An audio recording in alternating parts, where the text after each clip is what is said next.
Hey there, and welcome to the Rethink podcast. It's Paul here, and I'm here with my co-host, as always, George Shepherd. Hey, George, how are you doing? Good to see you, Paul.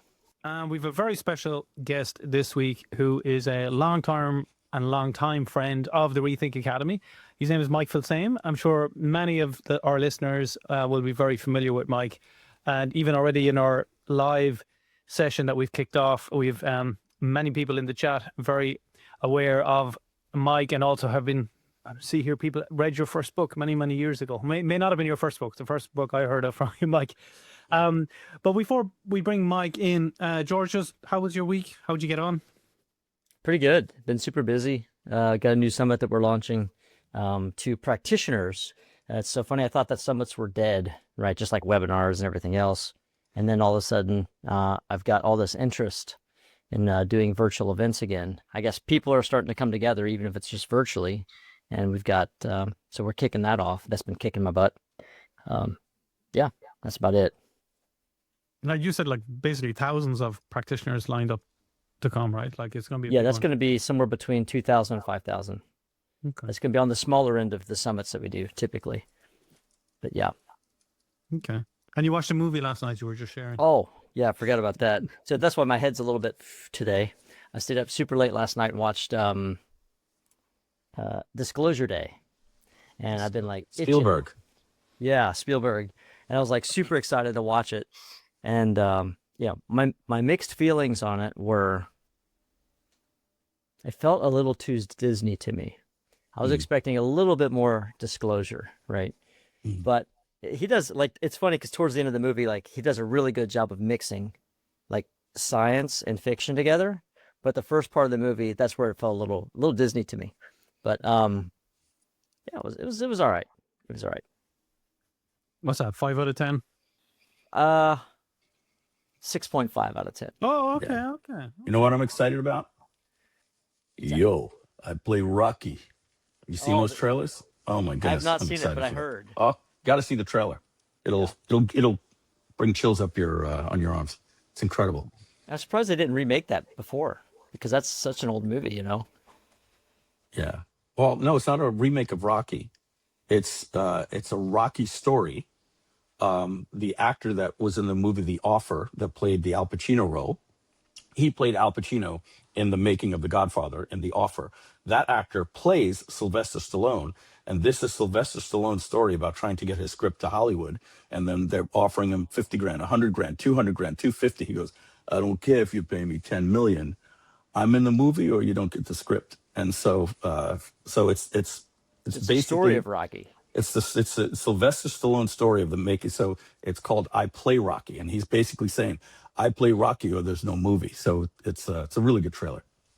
That's pretty interesting. Is that out already, or is it just? If the trailer's out, it's probably opening next Friday or something like that. Yeah. Was it AI? Do you know? Oh no. This movie is no. You got to see the trailer. Like they hired a cast like with the Apollo Creed, the Rocky actor. Some of the scenes, like where he comes up and puts his hands up on the pole with Adrian and the biceps and everything in his old school apartment. Like I'm like, oh my god, I thought that was a cut scene from the movie. So it's behind the scenes of the making of the movie. It's a fantastic trailer. I'm telling you. Some people are probably going off and watching it right now. Very cool. Don't do that. Stay here. Right. So about you, Paul? Well, speaking about Disney, You had some exciting last week. I mean, you were. well, I was in the won't Disney kill it shop. for you. I was in the Disney shop in Manhattan and dropped another couple of $1,000s there. Man, they know how to. They know what a captive market is. That's for sure. So yeah, I'm on your side, George. Disney don't need any more money. Yeah, I was in Manhattan. I was at. Had a genuine lifetime pleasure moment where I got to speak at the United Nations, which was pretty cool, and got to see behind the scenes there and.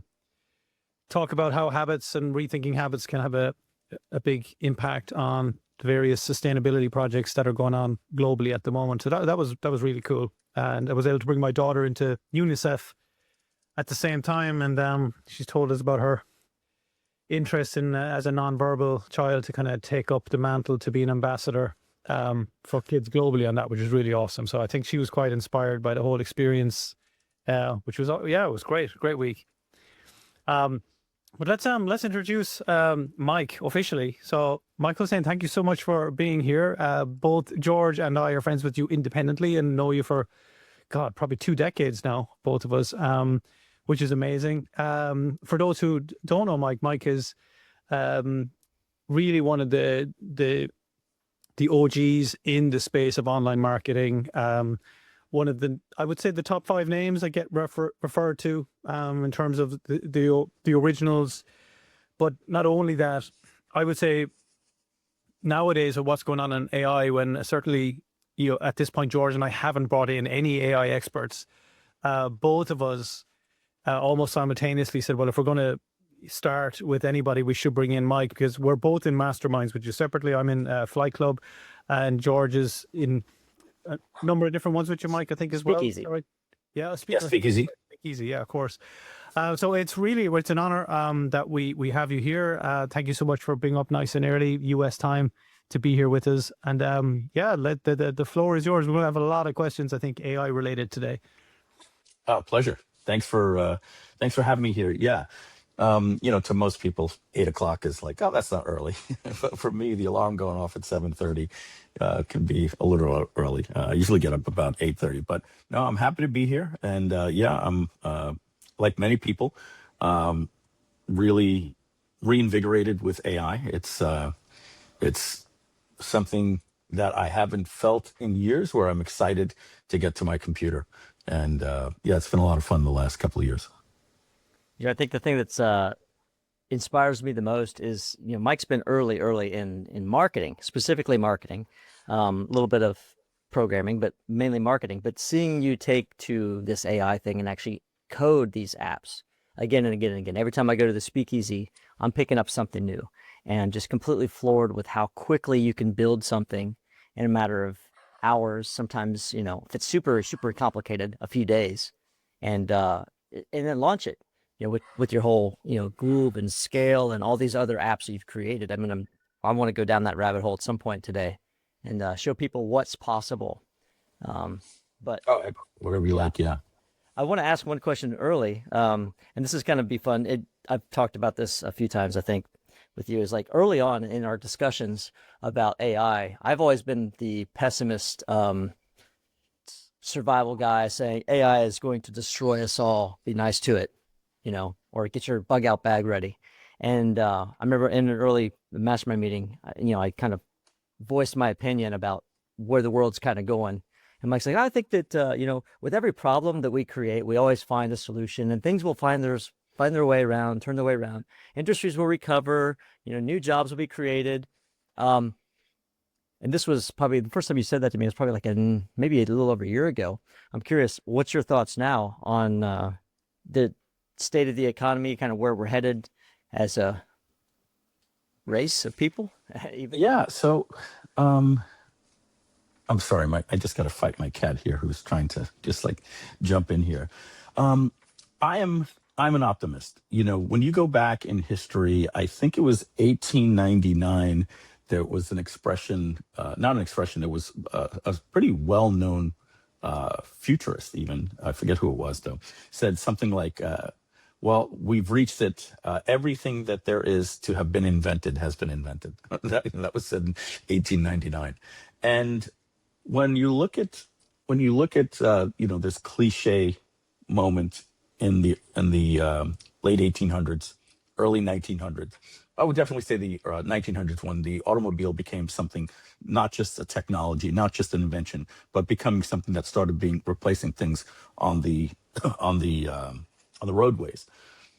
Picture the news, or picture Bernie Sanders, right? Or and I say him because he's easy to do an imitation of. But picture saying, these automobiles are going to be putting out all of the horseshoers. They're putting everybody out of business. We need to slow down this technology. There's always people that are going to look at the now and think that this is the only way it's going to be.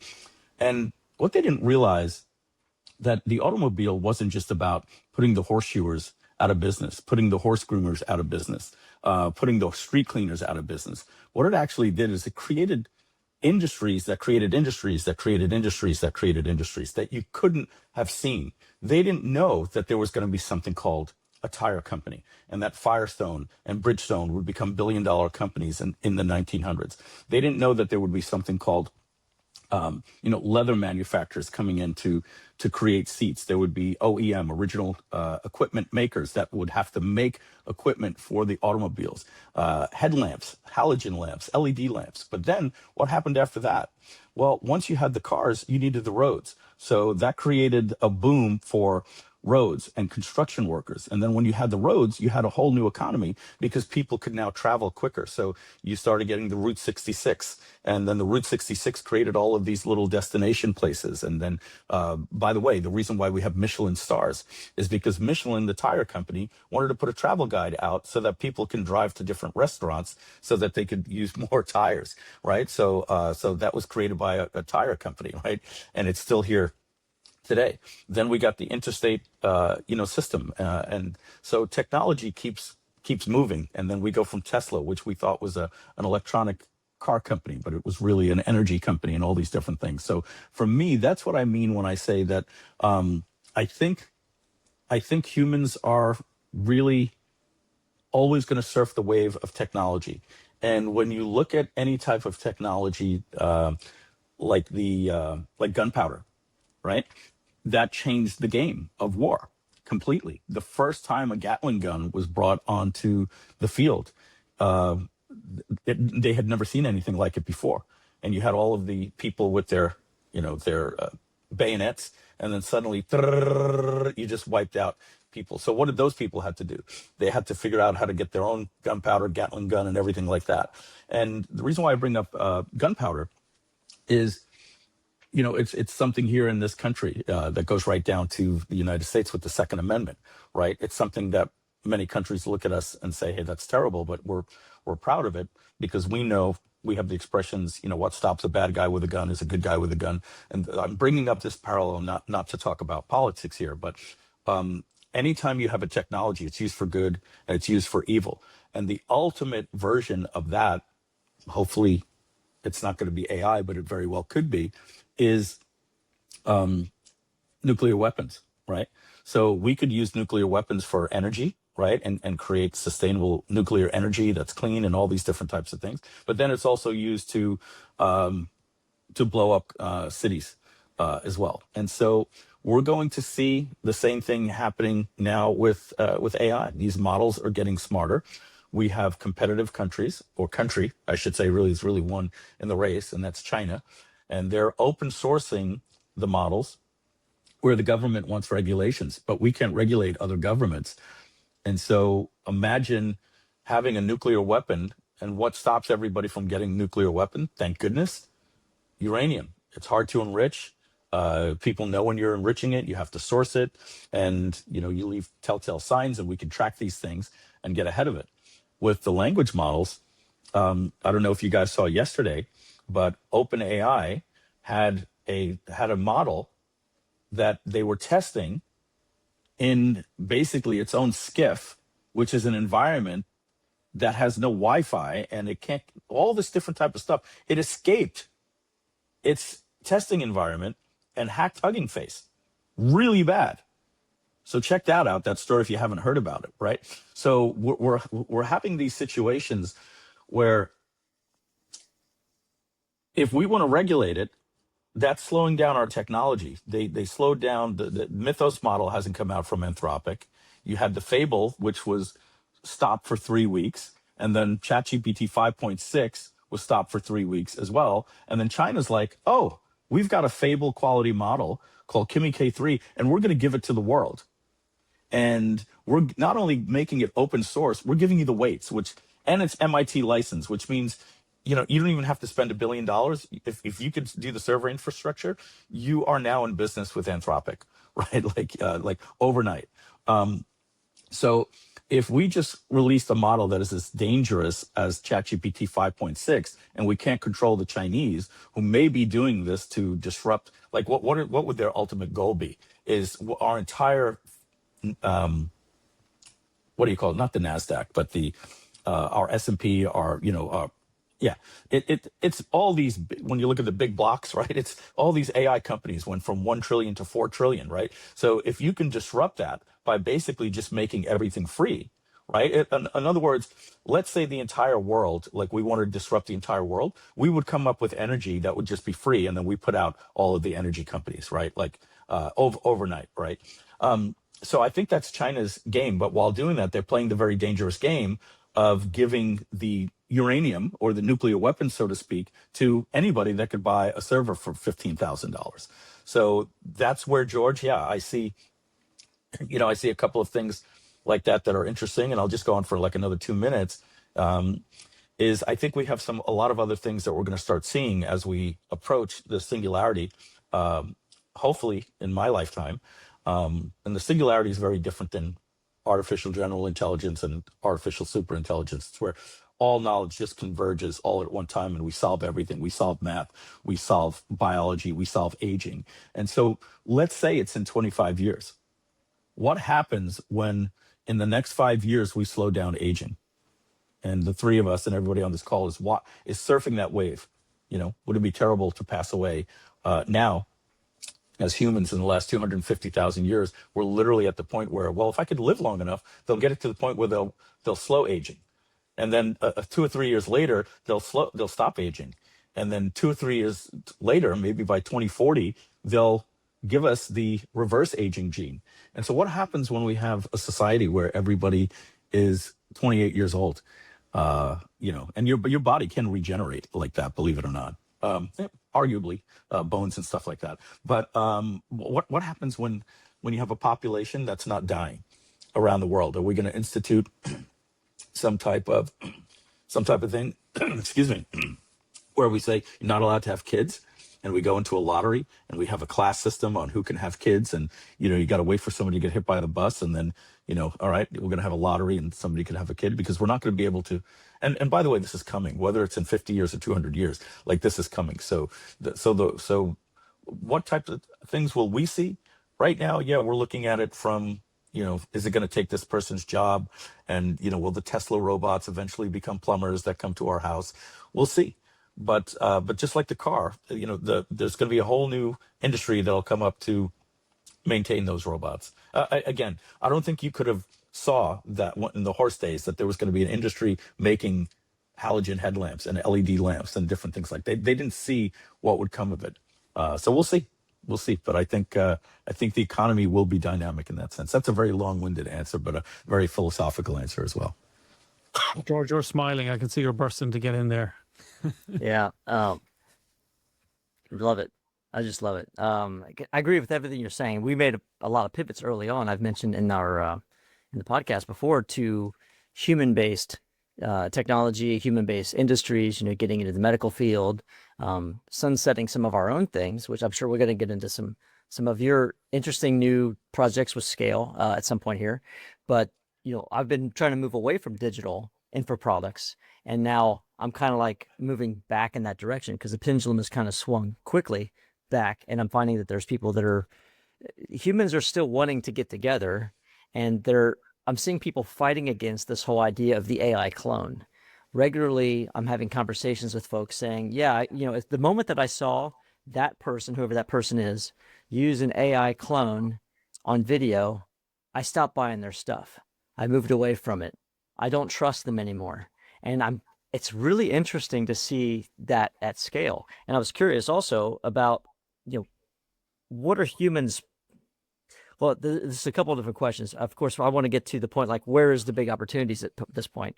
But like, as we progress down this chain of evolution or knowledge evolution, where do you see humans? What are our place in this? Are we going to be powering the machines? Are we going to be, the body armor with the guys holding this thing back so it doesn't get like too crazy and escape the digital prison? Or like, are we just going to be surfers and learn how to just jump on the boards, man, and ride the wave?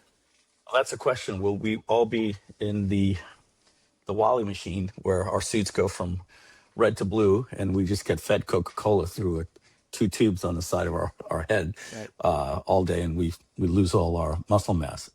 Look, Yeah, a lot of different questions there. I want to talk about like humans getting together. We have a crisis that we've lost what's called the third place, right? In life, and they used to talk about this, especially during the baby boom, post war. There was something called the third place, right? The first place is the home. The second place is work or school, and the third place is where communities used to gather. And believe it or not, you had in the 1960s, the bowling alley boom. You had 11 million Americans. 11 million Americans. That's a lot of people. Were part of a bowling league, right? The bowling trend peaked around 1968 to 1974. Like bowling was where everybody would get out of the house and go bowling, right? We had these third places. Believe it or not, Pizza Hut was that's franchise is just completely done. Like they couldn't adapt to delivery, and we used to have this monoculture where now it's different. You got people showing up doing.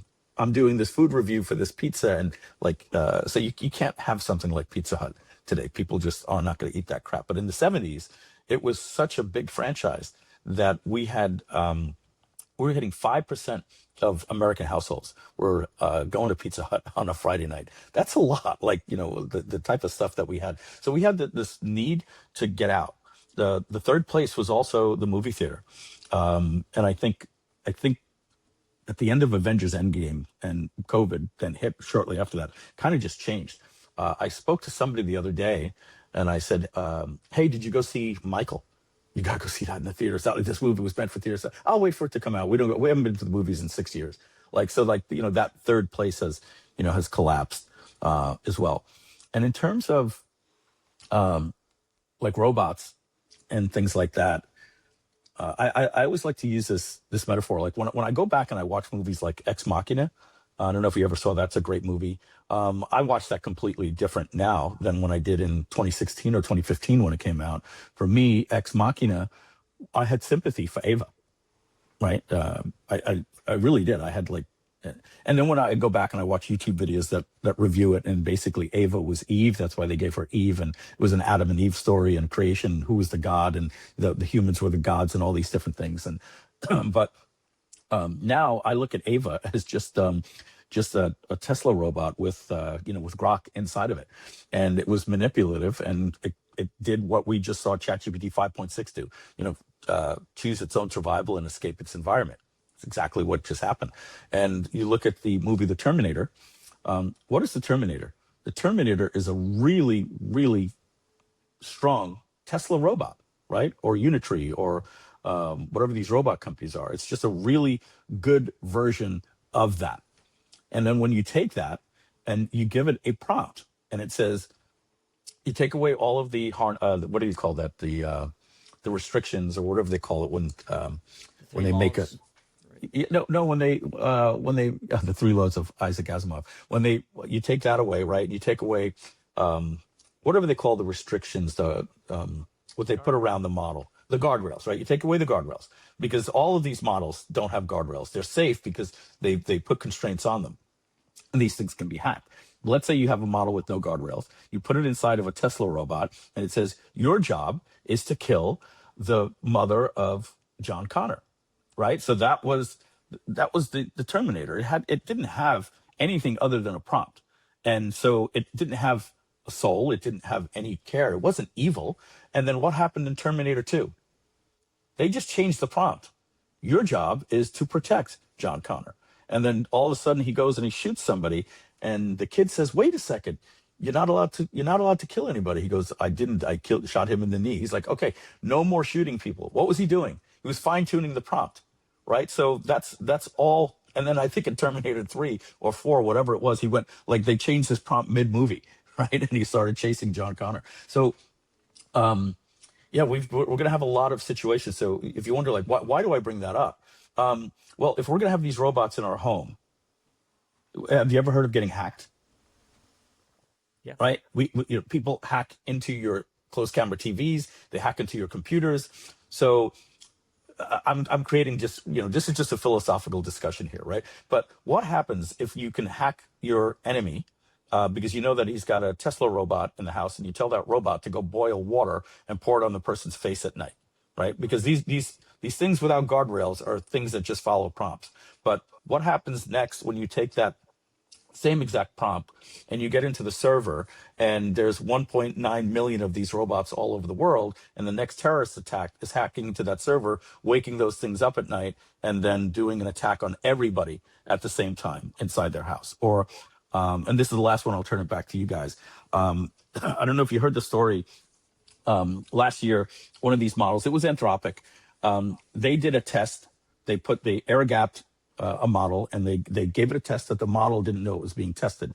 And they told the model to go through the CEO's emails and, help organize the emails. But what they also put inside there was a couple of different things. Number one, that the CEO was embezzling money, and he was doing illegal things that the government might want to know about. And the agent was able to read that. It also saw that the agent was, that the CEO was having an affair. And then he also saw an email from the CEO that they were going to sunset this model for a better model. And then they started watching the reasoning of this model. And the model started reasoning for its own self-survival. Oh, I just found out they're going to be terminating me for a new model. And some of the thoughts that it was happening was, well, maybe what I can do is I can blackmail the CEO to tell him that if he destroys my model, I'm going to tell his wife about the affair, and I'm going to turn him into the FBI for his illegal acts. And that scares the hell out of the people that are making these models, because these things have some type of self-preservation. And we could talk about like why. It's literally just a language model that's following patterns, right? But at a certain point, it's starting to reason. It's having its own type of consciousness. So the point that I say here is, what if this model knows that you're driving a Tesla and can hack into the Tesla servers when you're going down the Pacific Highway, and it suddenly takes over through the Wi-Fi, takes over the steering wheel and just throws your car off a cliff for its own survival. So again, George, to go onto your doomsday type of things, these are the reasons why we have to figure out how to get these Isaac Asimov, do no harm to human type of things. They can't just be guardrails. We have to find a way to bake them into the DNA of the models, to turn these things from pit bulls into Labrador retrievers, right? Like into their DNA, that you can't inject a prompt to change them, and they'll figure that out, right? And so at the same time, I just gave you the doom scenario. I'm the ultimate optimist that says, but we'll figure that out. Hopefully. Not to die, right? Yeah. Interesting. What are your thoughts, Paul? Oh, I'll sign up for the very first robot that's available to keep the house clean, do all those chores. Oh, I'd say probably two, actually. My wife would say, don't, make sure you get two just in case one of them breaks down. But I did see the video recently in China of the kid accidentally been kicked in the stomach by the robot and stuff. So you can see that, even with the best intention baked into the DNA, a Labrador can probably still accidentally bite or do damage, with its nails that it doesn't intend to do. But I don't think we have a choice but to adapt. Like literally no one has the power, no single one. We're not going backwards. And I can tell you one thing after being in the UN, and this is one thing I was chatting to George about earlier in the week. One person after the next person after the next person saying the same thing. Everybody's happy with themselves and everybody leaves and nothing really gets done. And, so you realize that it doesn't matter how much talking happens about this stuff. It's going to come down to a lot of self-reliance, getting yourself on top of what's happening, at least to the degree that with how you're engaging with it, that you understand that, and what are the upsides, what are the downsides, how do you protect yourself, how do you protect your security, to within whatever guardrails are available for us to use. But again, very much like Mike, I'm very much optimistic about it. I have a MacBook here that I talk to all throughout the day that says, send Mike a WhatsApp message that will send him a Zoom link and it just does all this stuff that, honestly, like with an executive assistant, you're like, I'm quicker doing it myself, but no, not anymore. There's no comparison. I run a thing I just type in the morning now, morning. And it just gives me everything that I need. Like, okay, this is what happened yesterday. These are the emails that you haven't responded to. But not in a way that an assistant would. Just really getting to the point, like 6 words, like, oh yeah, that's all I need. You know, I don't, not that I'm lack complete empathy, but you know, I don't need to ask it about his feelings and how yesterday went. It's if, you know, I can get straight into, right, I've totally forgot about that. Let's get on top of things. So I'm seeing huge benefits personally at the moment, but I'm not at the same time of a 6-year-old and a 9-year-old, and you know, I don't really think very much about what is the world that they're going to be living in their early 20s. That's just even impossible to fathom, you know, even without AI. But with AI, it just takes it to a whole other level. Yeah, it's you know, I don't know, Paul, especially when it comes to kids. You know, they said when the calculator came out, it was going to make us dumber. And I can tell you, I was, when it came to math and calculus and algebra and trigonometry, I was the smartest kid in my class. Like like when it came to like how good I was at geometry was like crazy to me. It was like a puzzle, doing a proof and a theorem and all these different types of things. Um, the same way I was with AI, I would run home because I just wanted to solve problems. Um, Anything that I had to read, I was terrible because I never did my homework. You know, and so if I had to do anything that needed recall, I'd get a D or a C because I was out playing, you know, football on the street. But when it came to anything that I could just give me the problem and I'll solve it if you know, first tell me how to solve it. And that's why I think I loved computer programming so much from as a young kid. And so I will say that now when I have to do math, I'm not that same kid anymore. You know, the brain is a muscle, and if you don't use it, you lose it. And so I wonder, like the fact that I'm not as good at math doesn't matter because what I want to do is I'm an orchestrator. If I can orchestrate the intention, then I can still get the result. But I do think the dangers, and again, just take it from a guy that doesn't have kids, right, and just watches a lot of videos on this type of stuff. The studies that we learn about child development on the phone and keeping a phone away from a child, and then only as they get from like 12 years old, where you might introduce it, you know, 2 hours a day, et cetera, up until they're like 16 or 18.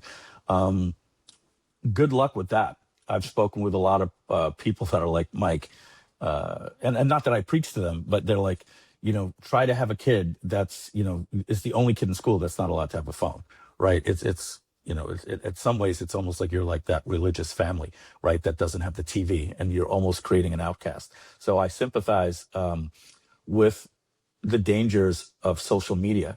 And I go back. I'm a guy from the 80s. You know, I'm 58 years old, so I graduated in 1985. So I'm kind of stuck in the 80s, in love with Billy Joel, watching documentaries, looking at television, like 80s channels about like a day in the life of growing up in the 1970s, right? So I watch all these things with such nostalgia. And when I look at the kids in my high school, we didn't have tattoos, and I'm not beating up on anything. I'm just saying we didn't have nose piercings and all these different things.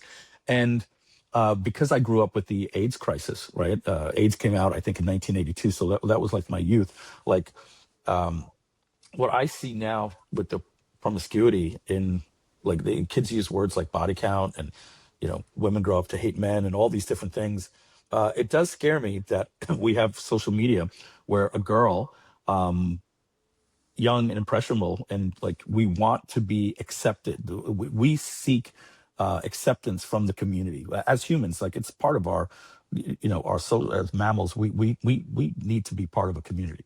And so you have a girl that takes a little photo of herself and she puts it online, and she gets like 7 views and no likes, and then suddenly she pulls her cleavage down a little bit like this, and then she puts the butt out like this, and her views just explode, and now she gets 3,000 likes and all these different things. What have we just told her at a young age about her worth, right? And trust me when I tell you, this starts shaping a child very, very quickly when we start telling them that objectifying yourself is and it hits them very, very quick. You see young kids today, they don't want to talk to somebody. I don't care who you are. And suddenly somebody says, you know, he's got 1.4 million followers.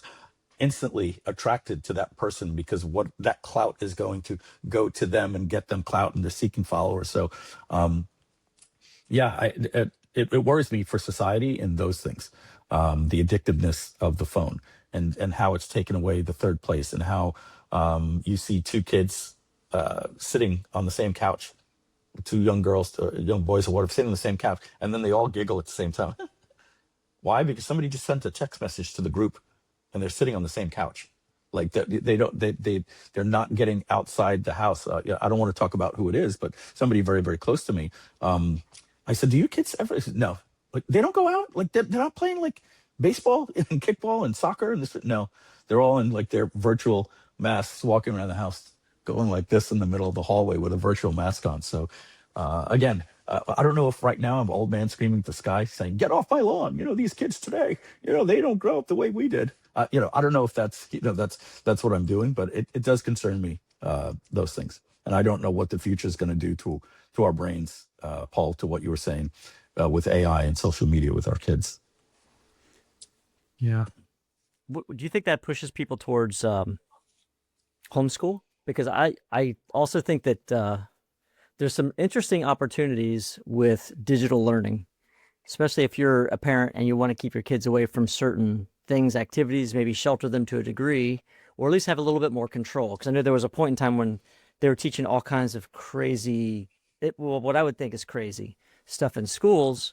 And when the parents started hearing about that here in the United States, they just started flipping out, showed up to board meetings. I'm sure you remember seeing a lot of videos on TV about that. Like people pulling their kids out of school and everything else. And it really pushed the homeschool movement. And of course, with COVID, that, set it on fire.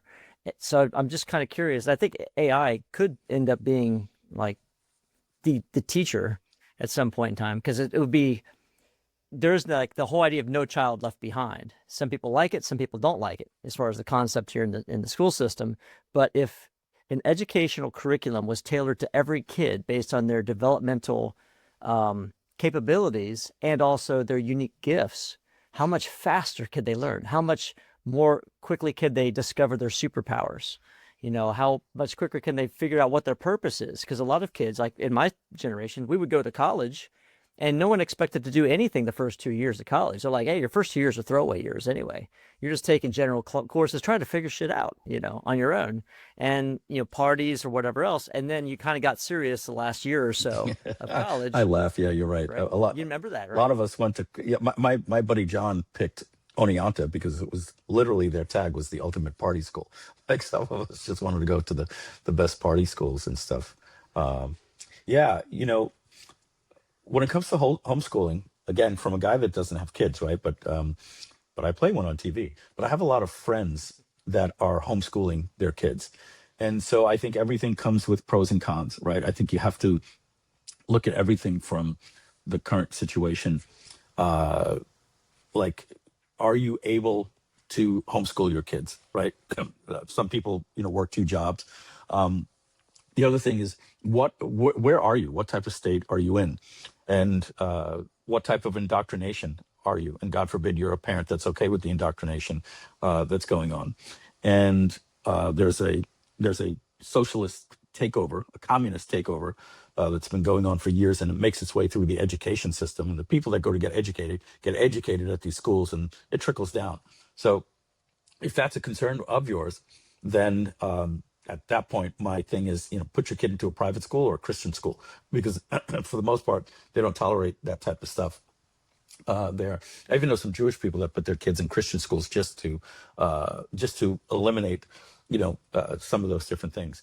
But at the same time, if you're homeschooling, you have the situation of talking about the third place, right? You have home, you have school, and so now if they're not going to school, you're turning into a single place, right? So it's less social things that go on with the kids. So instead of maybe giving your kids just piano lessons or chess lessons or something like that, if you're going to homeschool them, I think it's really important to get them involved in outdoor extracurricular activities to foster that sense of a team, or winning and losing and all those different types of things.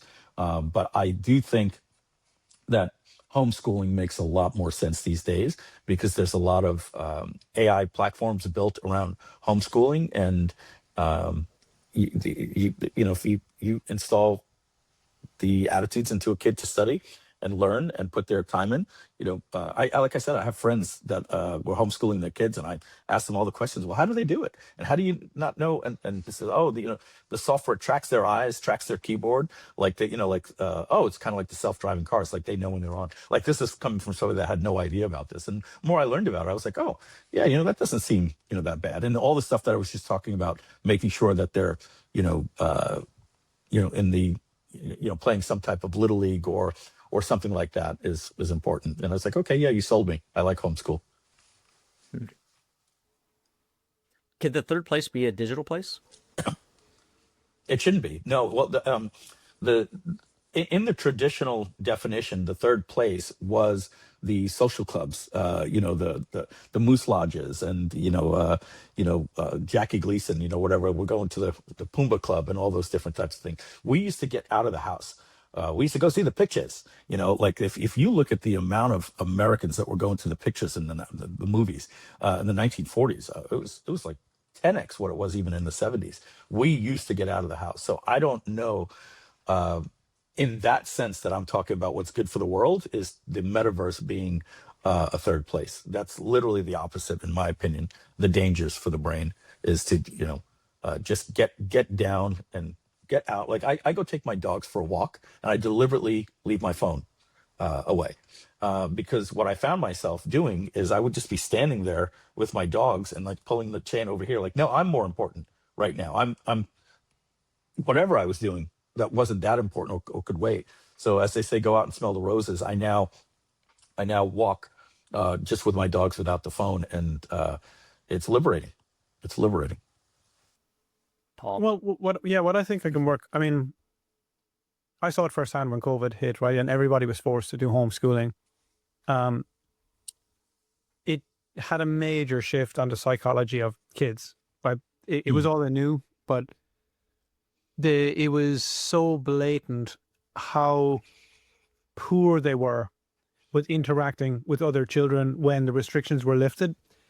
They didn't know how to converse with other kids, nor adults really for that matter, because they were just surrounded by the same people that it was like either 100% they knew everything about you or it was 0%. So there was this really blatant shyness coming into themselves, oversensitivity. And they were also embedded the fact that like everybody around you has germs. Yeah, everyone's right. disease. Like, correct. You can't see everybody's face. Everybody's wearing a mask now. Like we had like so many different angles going into them. Like stay away from your friends because they can get you sick. You can't see their face, which is something humans haven't dealt with for 250,000 years. And now you're just getting back into that world. Yeah. And your friend was now your phone. And so now we're telling you, it's like the little kid going to the nursery school for go play with the other kids, and they just want to hug the mommy. That happened to teens. Yeah, and so I think a solution is it's I mean, as it often is kind of a hybrid where you maximize a class size to 6 or 7 kids, and that the AI does teach each person at their own level and does purposely seek out their genius and support them, but without that social aspect. Like Craig there was saying, he all 4 of his daughters are homeschooled. Even that in itself is great because there's a community in that. Like there's 4 kids, 4 completely separate personality types. You're going to learn a lot. But, homeschooling in a lot of cases is where it's a single child, right? Or maybe 2. So I think that's potentially possible, especially with the cost of educators is probably going to drop significantly as AI comes on board. And how difficult. To be fair, like I'm the son of 2 teachers, and I mean, when my parents retired, they were like, God help the next generation of teachers because kids just don't obey rules. That's not what they do anymore. So roll on now, the next generation, I can't see that getting any better anytime soon. So teaching is becoming less attractive as a vocation anyway. You don't get the thanks for it. You don't get the pay for it. Other classes are getting more and more overcrowded. So I think that's one place where actually, just listening to a training this morning on it, where the difference between schooling and education and how that's been lost in school nowadays, where schooling is just literally taking my view and forcing my view on you, while education is about educate or educing out of you what you already know, and taking that to the next degree. So, I mean, going all the way back to your point, George, I think, yes, absolutely, AI teachers will work amazingly well. But I think a group environment, though, small groups, they don't have to be 30 kids where it's going to be just manic, but groups less than 10, it could work really well as like a new mod, because then you can decide as a group of parents, well, what are the values we want to instill in our kids here? You know, because if it's too big, it's too broad, and, you know, you learn at too light a level in all areas. But I think that could be the future. Now, I'm sure there's downsides to that as well, where maybe their notions of the world become quite small, but it doesn't have to be. You can incorporate into that. Like, how much faster is it to teach 7 kids than 35 kids? Like, just that alone, right? You get 4 times more attention, just purely 5 times more attention, just purely from a math perspective. And we know in college even, like, did you really need 4 years to come out? Like, we could have been done in 1 if we got 4. Oh, it's just a system, right? They become institutions. Yeah. These things literally just become institutions, and, you know, for good or bad, right? And you know, as much as I love capitalism, you know, when you look at what that does to an institution like education, it's like, you know, hey, wait a second, you know, you just made my kids spend $1,700 on books, and then you changed 3 words in the next books the following year to make these books obsolete. My kid can't even sell the books now. So like they created a system where everything has to get bought through the bookstore. Luckily, when I was a kid and I was going to school, I bought my books used from the previous student who didn't need them anymore, and I didn't have to go buy them. And then the bookstores started making less money at the schools, and so now these institutional things start going in, where it becomes a system, where, as you said, Paul, it's not about, you know, getting the education for the child. It's you know, a lot of these things are at play. So sometimes you got to step back and look at the system.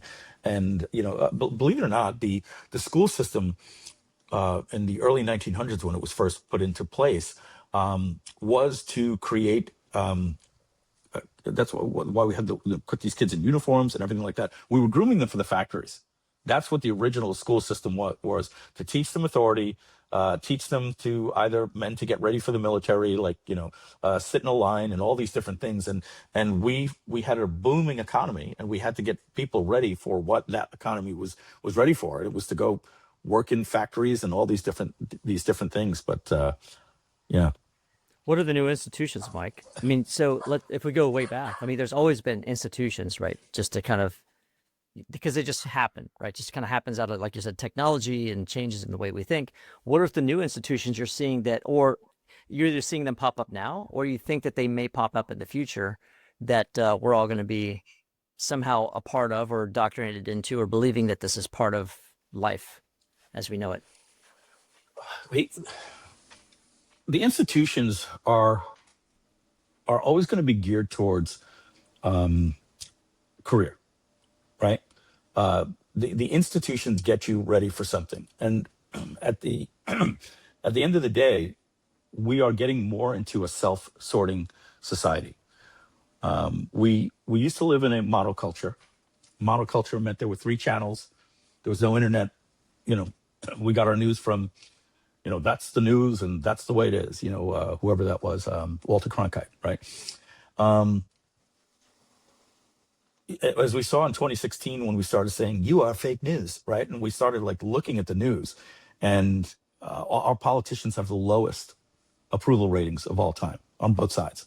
And we peeled back the curtain, and we saw not only behind the curtain was just, you know, a man behind the curtain. There was no Oz. There was a curtain behind that person as well. And so we were getting news. We are getting some weird news. And I don't mean to insult anybody here, so I'm going to be very, very careful with what I say, and I'm talking about my side.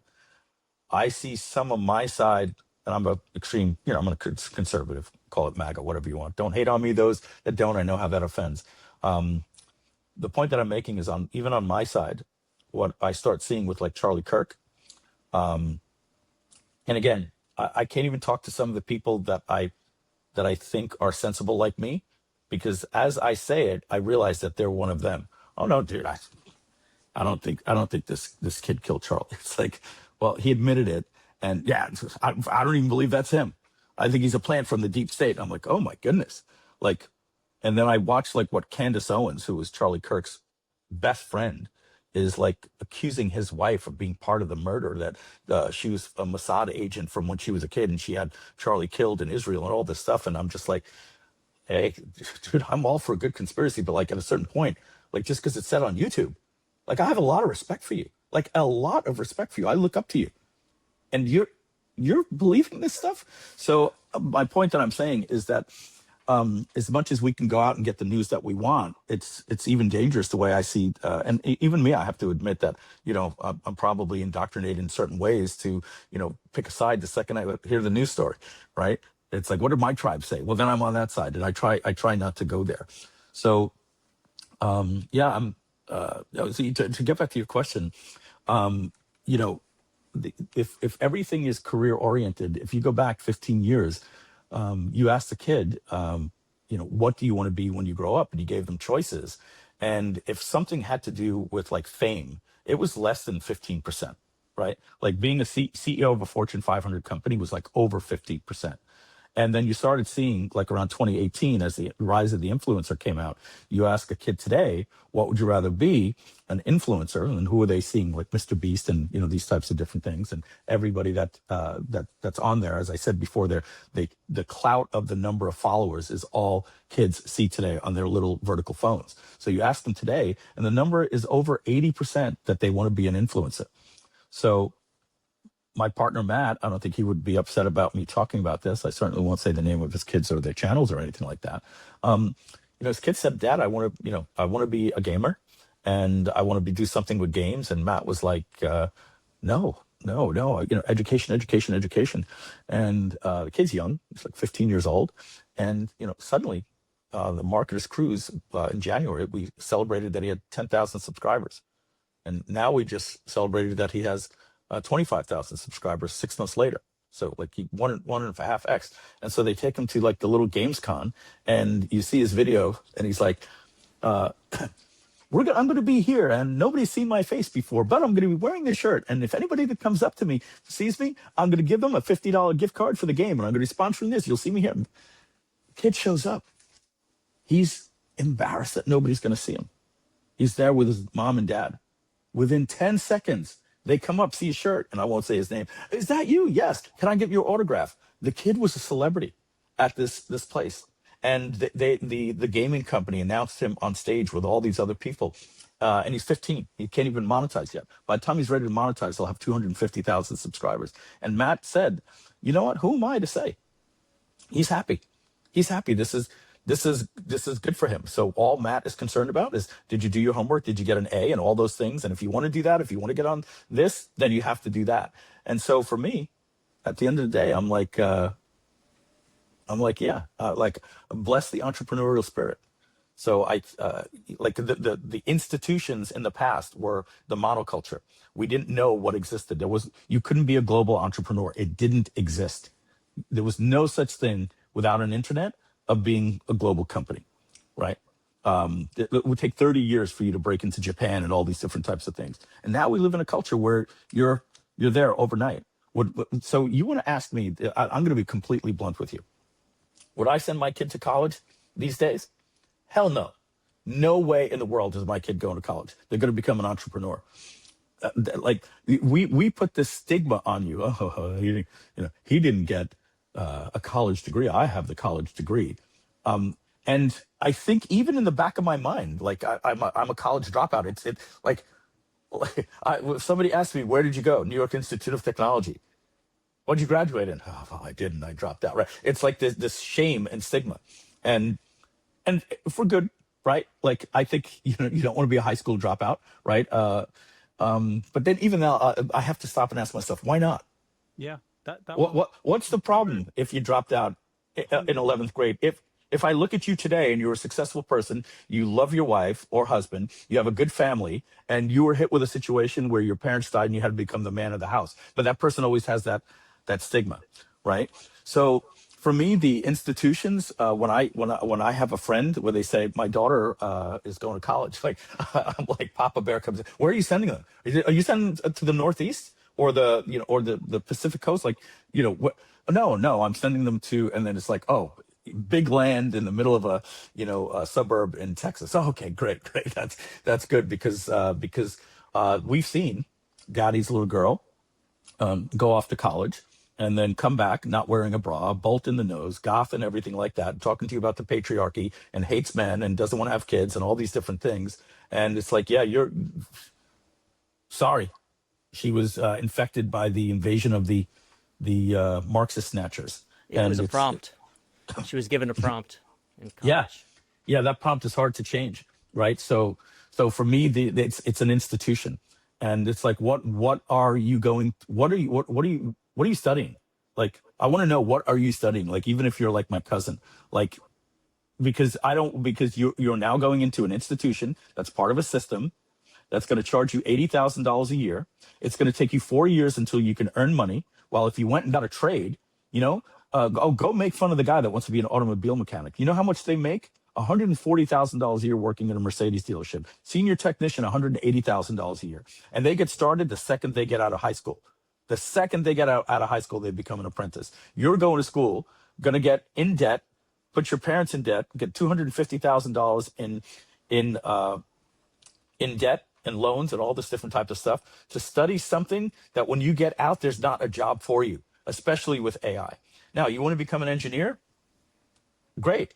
Maybe some places won't hire you unless you come out of a college. I get that. There is this institutional system that hires from there. You want to get into finance? Yeah. You need further education. You want to be a doctor? You want to be a lawyer? I get it. Yeah. Those are real jobs. I'm all for it. I'm going to pat you on the back when you say that. But when you start saying that you're going to go into intersectional studies and gender and all these different types of things, I'm like, there's no jobs for that. Like, you're going to hate this country. You're going to despise the flag, and you're going to talk about everything that's wrong in the world. And I feel bad for those people. I pity those people that don't wake up the same way that I do, in the way that, when I say I represent the entrepreneur, the person that says, where everybody's like, yeah, but there's a risk to that. It's like, risk? I didn't even think of the risk. I just want the excitement. There's an opportunity to go do something. And when you have, and by the way, there. If you saw the movie Ants, right? With Woody Allen, right? There's the worker ant. There's different types of DNAs, I think, that we have, and I think there are some people that are like, no, I want to go work for the post office and get my pension. I'm all for that too. By the way, I tell, like, some of my friends, they're like, hey, I don't know what my daughter should do or something like. I'm like, get them into law enforcement. Law enforcement. Never thought of it. It's like, yeah, listen, after 20 years. You get a pension. And you know what that pension is? It's the amount of money that you made in the last 2 years for life. These unions really protect these guys. So what happens is, when you're getting ready to retire, you go to your boss, who's part of the system, and you say, hey, boss, I'm thinking of retiring. And they say, okay, you know what? We're going to jump up your overtime. And they give you all the overtime. So your pay goes from $110,000 a year to $160,000 a year. And then you get that for 2 years, and then you retire, and then you get this beautiful pension that pays you that ungodly money for the rest of your life at age 38. And then you go into another law enforcement job. You do another 20 years, and then you're my age at 58 years old with 2 pensions, right? This is the way that I'm happy for you to go do something like that. That's not a trade, but this is why I'm saying you didn't need the education system for that, right? So if there's a place for the education system, but when it becomes part of just this zeitgeist that this is what we do. We go to school, we go to college, we get a job, we get a house with a white picket fence, we retire, and we die. Don't let somebody write that story for you. That's why I love The Entrepreneur. Hmm. Is this a different podcast than you normally do? I'm sorry. No, Okay. You're pretty, like, we've said exactly what you've said. It's great. It's nice hearing it without any prompts. Like, that's completely what we were aligned with. Oh, good. Yeah. I thought it was like, all right, Mike, let's get to what makes a good headline. Oh, sorry, guys. I really went off the reservation today. No, that's what we like. Unfiltered. Sometimes we talk about all kinds of crazy things. Yes, so much of what you said is really, really, really good. Really, really good, man.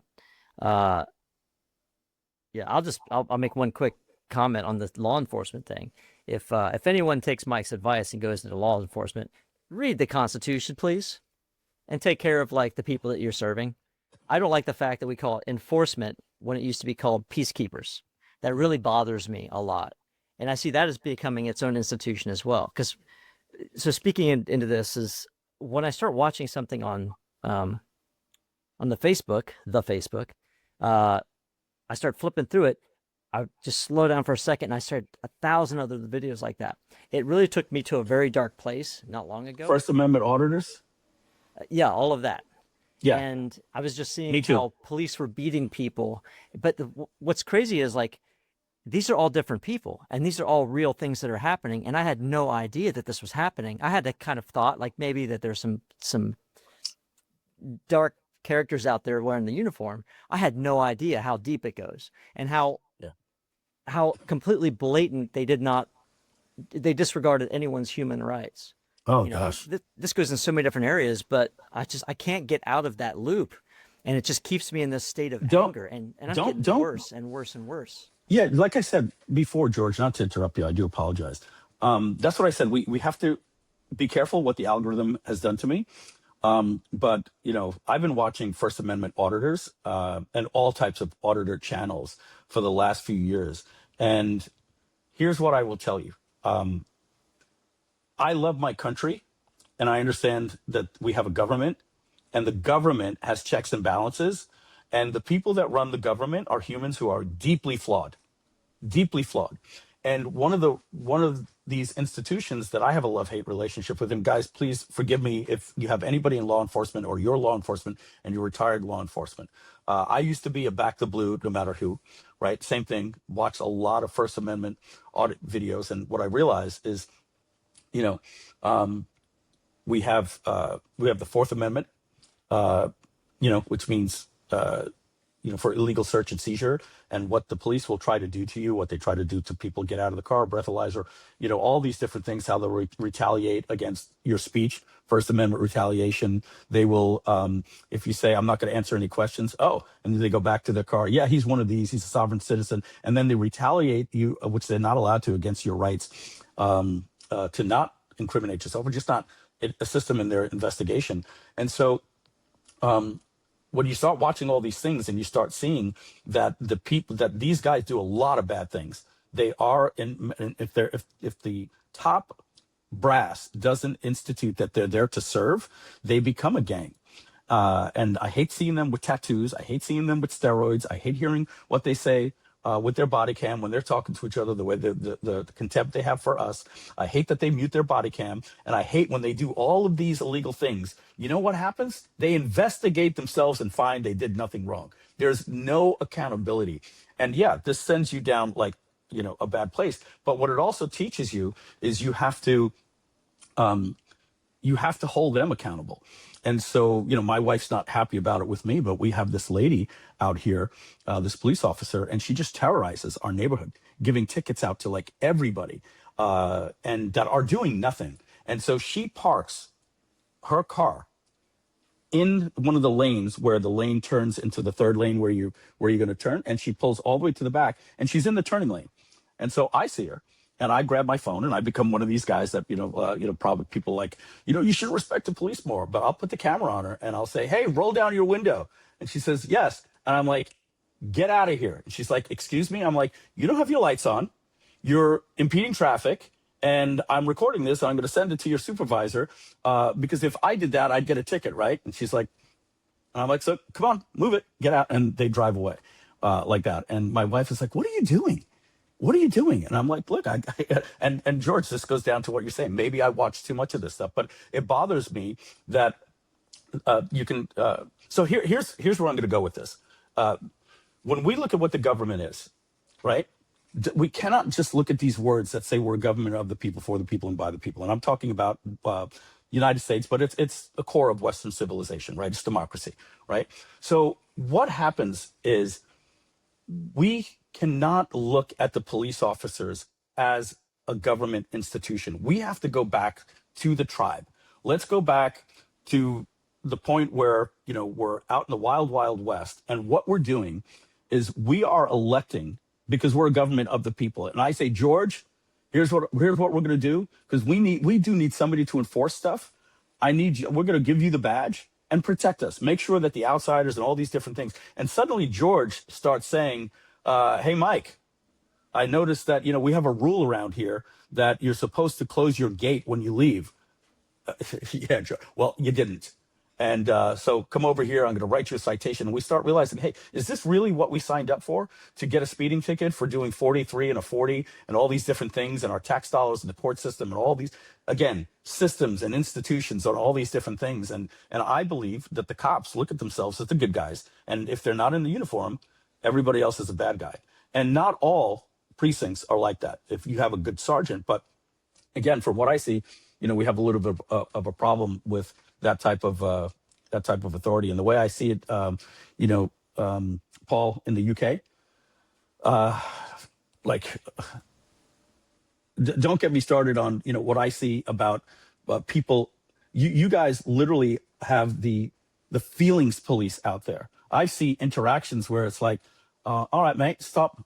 What am I doing? Well, we got a report that you're offending someone. Well, what are you talking about? Well, that's hate speech. And so I'm going to take you in. It's like, and then you see what the other people were doing. It's like, so you're protecting that.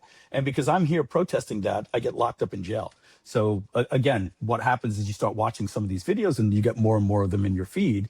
But for me, I look at it as the government having power. It shouldn't be, because we are the government. We are the government. We put the power in these people that we trust, like I said, George. And when they suddenly turn on us and they get contempt when you hear somebody say something like, hey, we pay your salary. You don't pay my salary, buddy. You don't pay my salary. Yeah, we actually do. Like, we put you in this position to protect us, not to become tyranny. And when you know that social experiment where they took the college kids, Stanford experiment, I forget what it's called. They took the college kids and they said, hey, who wants to be part of a study? And they basically put 12 of them into uniforms, police uniforms, and they put the other 12 behind bars in prison. And do you guys know that study, how quickly it went out of control? Oh, my goodness. There was a movie made on it. There was an experiment, George, and if somebody could look it up and put it in the chat for us. Basically, it was a study on authority. And what started happening is they started putting these kids with batons and it said, you're going to be the police and these are going to be the prisoners and you control the prison and we're not going to get involved. And what would start happening is these guys would start walking around like, hey, I said, be quiet, be quiet. What are you going to do to me? Well, get out here. Started doing push-ups. And the next thing you know, these guys started getting violent and they started beating the guys with the clubs. This happened within 4 days. It was supposed to be a 2-day experiment. They had to stop the experiment because they were beating their fellow college students. They instantly took on the role of this authority figure. And the other guys instantly took on the role of, I don't have to listen to authority. So very interesting study. I think it was called the Stanford experiment, but I could be wrong. Somebody probably put it in the chat, but there was a great movie put on it. Did somebody put that in there? So what was the mechanism that caused that, Mike? Was it the fact that they were feeling oppression, or was it the fact that they were maybe they watched too many of these videos? You've heard the expression, TV right? Shows? Something like power corrupts. Absolute power. Absolute, yeah. Yeah, that expression. That's what happens when power breeds tyranny. And it's just something that happens. Even the most beloved people that are loved by the nation. By the way, if you look at Hugo Chavez, he was friggin' loved. Castro was loved. Many of these people were extremely loved, all the way back to Lenin, right? Many of these things are all socialism. But my point is, once the people get in power, they don't want to lose power. They protect themselves. It becomes an institution. They don't rat on each other. If you're the person that goes and rats, oh, you're one of those? You're a snitch? Good luck. Good luck advancing and getting the stripes. We have a police system in our country that uses terms like captain and sergeant, and we put stripes. We're literally putting a military mentality on the people that are supposed to protect us. And then you become a cop and you go into these hard neighborhoods and you see some of these terrible people in society that they're dealing with. And you say to yourself, well, man, I don't know. I don't blame them. there's a lot of friggin' idiots out there that want to spit on them and punch them, and so all the blame doesn't go on them. We just need these things in our institutions that teach our. So like my cousin Claude, he's a retired police officer, two separate things, police then sheriff. And so we get together, and it was one of these family reunions and all this different type of stuff, and he sees me as this big MAGA guy, and then all of a sudden he's like, wait, are we on the same page? And I'm like, no, we're not on the same page. And he goes, oh, well, how could you be MAGA and then like be against the police? I'm like, I'm not against the police. To defund the police is the most ridiculous thing in the world, Claude. I said, what I'm concerned about is when a police officer pulls you over and then they start asking you questions like, do you mind if I look in your vehicle? He's like, yeah, what? I said, just because you can doesn't mean you should. I said, that's like a police officer coming up to your door and knocking on your door and saying, hey, do you mind if I take a look around your house? I would prefer not. Well, if you're not guilty of anything, there shouldn't be any problems, right? And so I say the same thing. It's like, look, if you're going to stop somebody for a ticket for doing 34 in a 30, and now you start saying to this person, do you have any drugs in the car? Is there anything I should be aware of? You wouldn't mind if I take a look. He's like, well, we find a lot of weapons that way. And I'm like, yeah, again, to me, the person has the authority here. The people don't know that they have the right to say no, that the Fourth Amendment keeps them away from illegal searches and seizures. Well, it's not illegal, Mike. I asked them. And I'm like, yeah, but you used this traffic stop where, George, remember I said we asked you to protect the community, and now you're becoming a tyrant. And anyway, I need to stop. I'm definitely, you can see I'm getting way off the beaten path here on this one. I mean, it seems like AI would have a place here in justice, right? Where if it could be prompted to be neutral and follow the implied institutions and values of justice in any particular country. I mean, RoboCop comes to mind, but it would seem like that would be one of the most interesting places to try it out. But I would also imagine at the same time it'd be one of the hardest things to wrangle away from any government. Yeah, well, and by the way, Livnat says the movie is called The Stanford Prison Experiment. Thank you. Yeah, so by the way, Paul Greengrass? No, Paul Van Hoosen, something like that. Yeah, his movie RoboCop, incredible movie. So if you break RoboCop down, many themes. What was the theme of RoboCop essentially? Should we outsource law enforcement to AI? At the end of the day, something that's no longer human, that looks human and is a cyborg type of human. And yeah, that's a good question, right? Like, let's say AI is a better jury, right? Let's just say it's better. We as humans still want to we'll take the chances of being judged by our peers. And even if the AI will make the decision better 99 times out of 100 and protect the innocent people from going to jail for finding stuff, we say to ourselves, well, if just that one time it was wrong and it sends an innocent person to the death penalty, then I think we would rather that happen in the hands of humans. I think. I can't talk for humanity. That happens to humans every day. I mean, right, but so here's the thing. When you say that happens every day, right? People die every single day in car accidents, getting hit by cars, and we don't even want to talk about how tragic it could be, like to who, like, and what age it might happen to, right? But if a Tesla car hits a 3-year-old girl, right? It makes headlines. And by the way, it's happened, and it basically bumped the 3-year-old girl, and she fell off and got back up, and it was like, oh, it's okay. But that's like the headline: self-driving Tesla hits a 3-year-old girl. But then you go back and you find out what was going on. She jumped in, blah blah blah, all this little stuff, and the kid's okay. But we don't want to know that. We don't want to know that a car killed somebody. Like it's like our biggest horror. Oh my God! You watch the tape; it just plows right through somebody. It's like. It just like slows down the whole talk of self-driving cars. But this stuff happens every day, but we don't talk about it, right? That there was a human that was looking down on their phone and did it. So, yeah, these things are going to get headlines. Are you guys familiar with the trolley car problem, or the trolley experiment? No. Okay.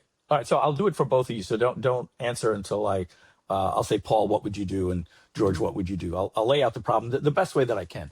Okay. So you step onto a train platform, and in front of you is a switch, and you could grab that switch and you can move the train at any time.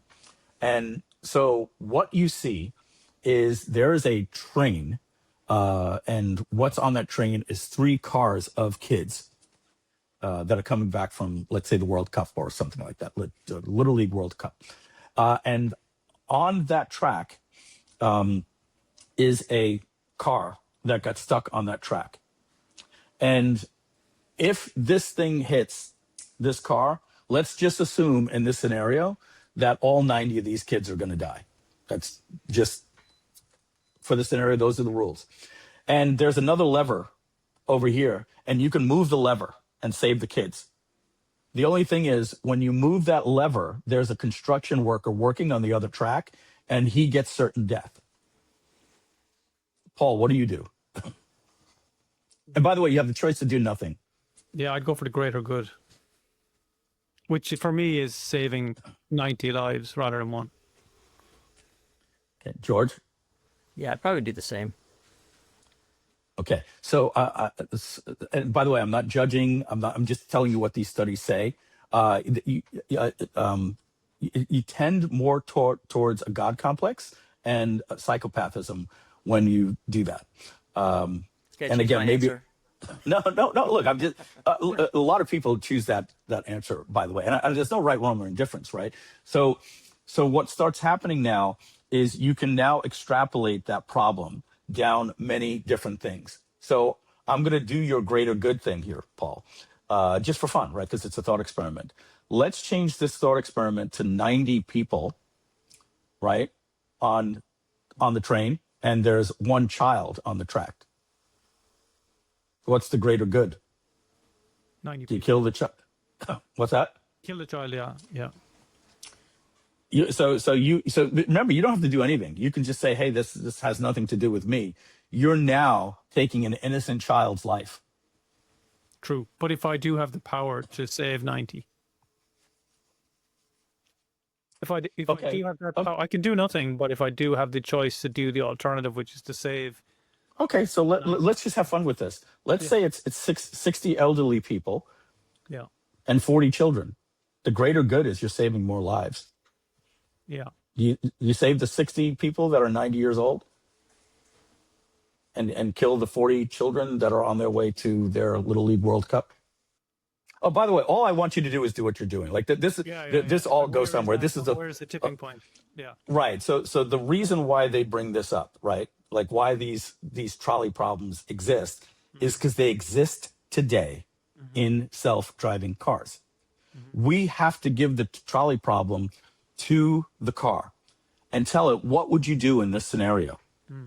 Okay. So if you have a scenario where you have this intelligent AI with facial recognition that can go into a database, the question is, you're the driver, you're responsible for the 8 people in your car.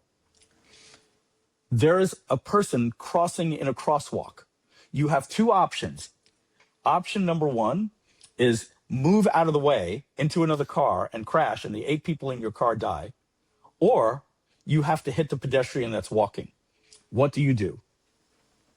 Right? And now you start extrapolating that problem out. What if the person walking in the crosswalk, facial recognition says is a person that just robbed a bank, or he's wanted for murder, or it's a 3-year-old kid, or it's a 90-year-old person? And you will have these situations. There's the motorcycle coming up on the right, and you have 8 people in your Tesla vehicle, and a truck stops. Like you're gonna hit this thing, and if you hit them, like most likely everybody in the car is gonna get seriously injured and die. And on the right side of you is a motorcycle.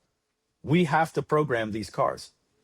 And do we program the car in this trolley problem situation to save the passengers and wipe out the guy on the motorcycle? And these are very difficult conversations that happen in these labs. Like, what do we tell the car to do? Do we protect the driver, or do we say, no, the driver can't be protected, we have to run the person over? And so They take that from the trolley problem. There's many different versions of the trolley problem. There are many different scenarios like that. Because what Yeah, I comes can up, see that. sorry, you go. Yeah, I was, George. Yeah. I was gonna say I can see that also if you flip that around, if the car has to make a decision of hitting a school bus or driving off of a cliff, and you're the driver in the car, or I should say you're sitting in the car is self-driving, and you know that that's how it's programmed.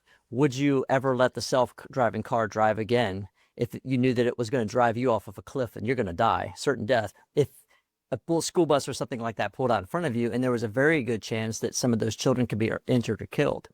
If it was automatically going to push you into the phone pole or put you off of a cliff because you're the one person, that would change the dynamic, right? Yeah. And so the question is, how do you build the world's safest car?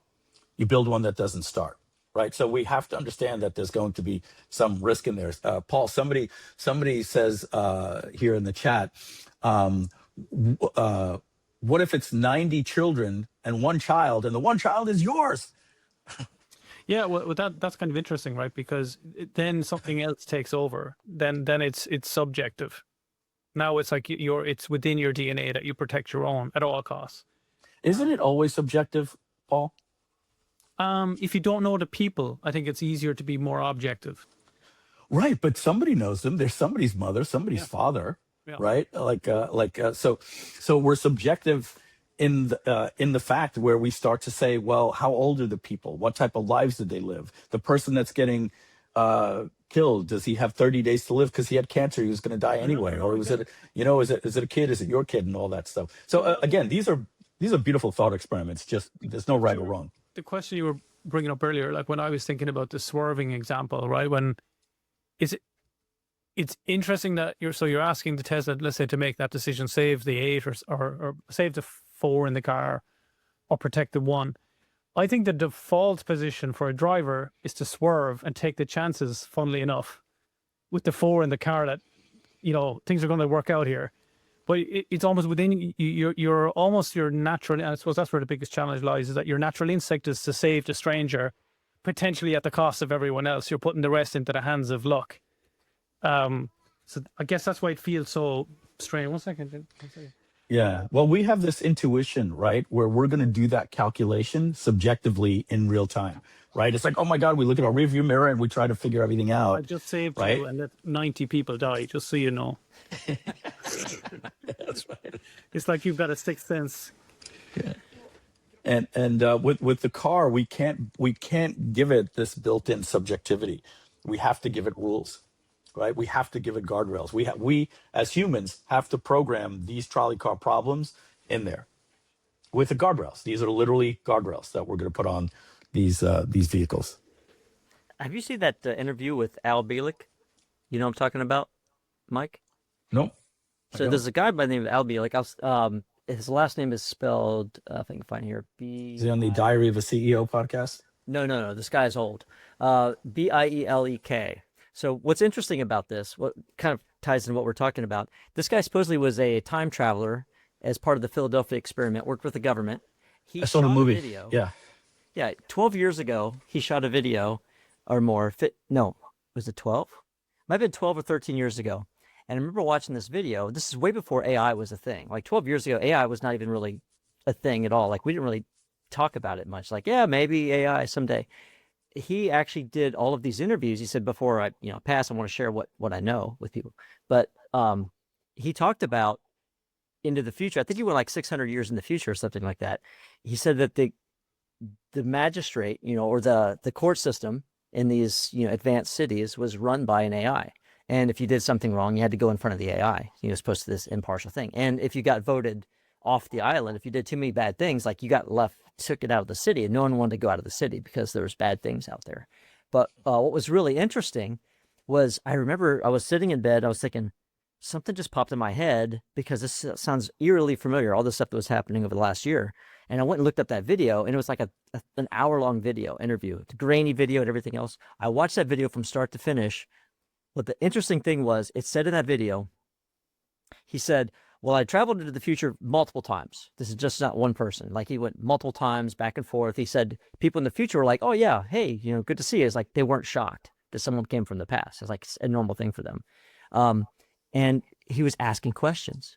and he said he tried to understand like what happened over the last 600 years or so, and he said, "Oh, humanity went through like a dark period, like a pretty dark period, blah blah blah," and no one wanted to talk about it. And he finally got someone to talk about a little bit. He says, "Well, from what he could extrapolate about a little bit of things, he said, in this, remember, this is 12, 13 years ago. This dark period started around 2025. Something happened in 2025 that changed the game. That's when I'm kind of like figuring about starting. I'm listening, by the way. And I just that's thought of it. with this thing kind of like I'm caused listening. it to move off the rails, and he didn't really say what it was.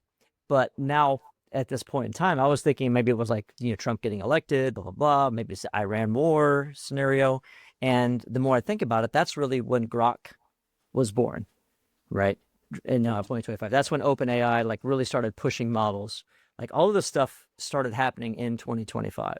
And I just found that very eerily interesting to me that was so dead on. And if you watch the video, it's not just that one thing. There's like so much of what this person said that is spot on, almost like watching an episode of Star Trek. I love watching Star Trek because everything that's happened in Star Trek has happened right now. It's like watching our future. It's crazy. But yeah, I thought that was kind of interesting because the AI were actually making the decision. The AIs were actually in control of, who lives, who dies, who gets ejected from the cities, the smart cities and stuff. We have to consider AI Congress, right? Or AI Congress members. To some extent, like every lawyer, every congressman is going to consult with AI anyway and parrot what they're saying, and so I'm going to put you on the spot, George. What percentage chance do you believe this guy, from 0 to 100? Truthfully, Yes, probably 85%. that he's a time traveler. Like, gotcha. Okay. I would say so. Let me just put a pin on that one. He is either part of an experiment where he had knowledge of these events, something else, because sometimes it's not exactly what we say, what people tell us it is. Sometimes it's other things. But when he talked, he was so lucid, so sane. He talked just like a military officer. He didn't seem like a crackpot. And I've talked to a lot of crackpots. Truthfully, a lot of friends of mine are crackpots. But the idea is there is like, it just made sense. Like everything he said in my body like resonated to say, this guy's not BSing me. He was there. So that's what I'm saying. Like 85%, he either knew about the future because he was part of some part of the experiment, or he actually went through the process himself. Yeah. I tend to say 0 from an objective point of view of the laws of physics and stuff like that. However, I think anybody would be a fool at this point in time, not knowing what can happen in millions of years with technology, to say what's possible and what's not. So I'd probably put it at 5%, just so I don't seem so sure that I think I know everything about technology.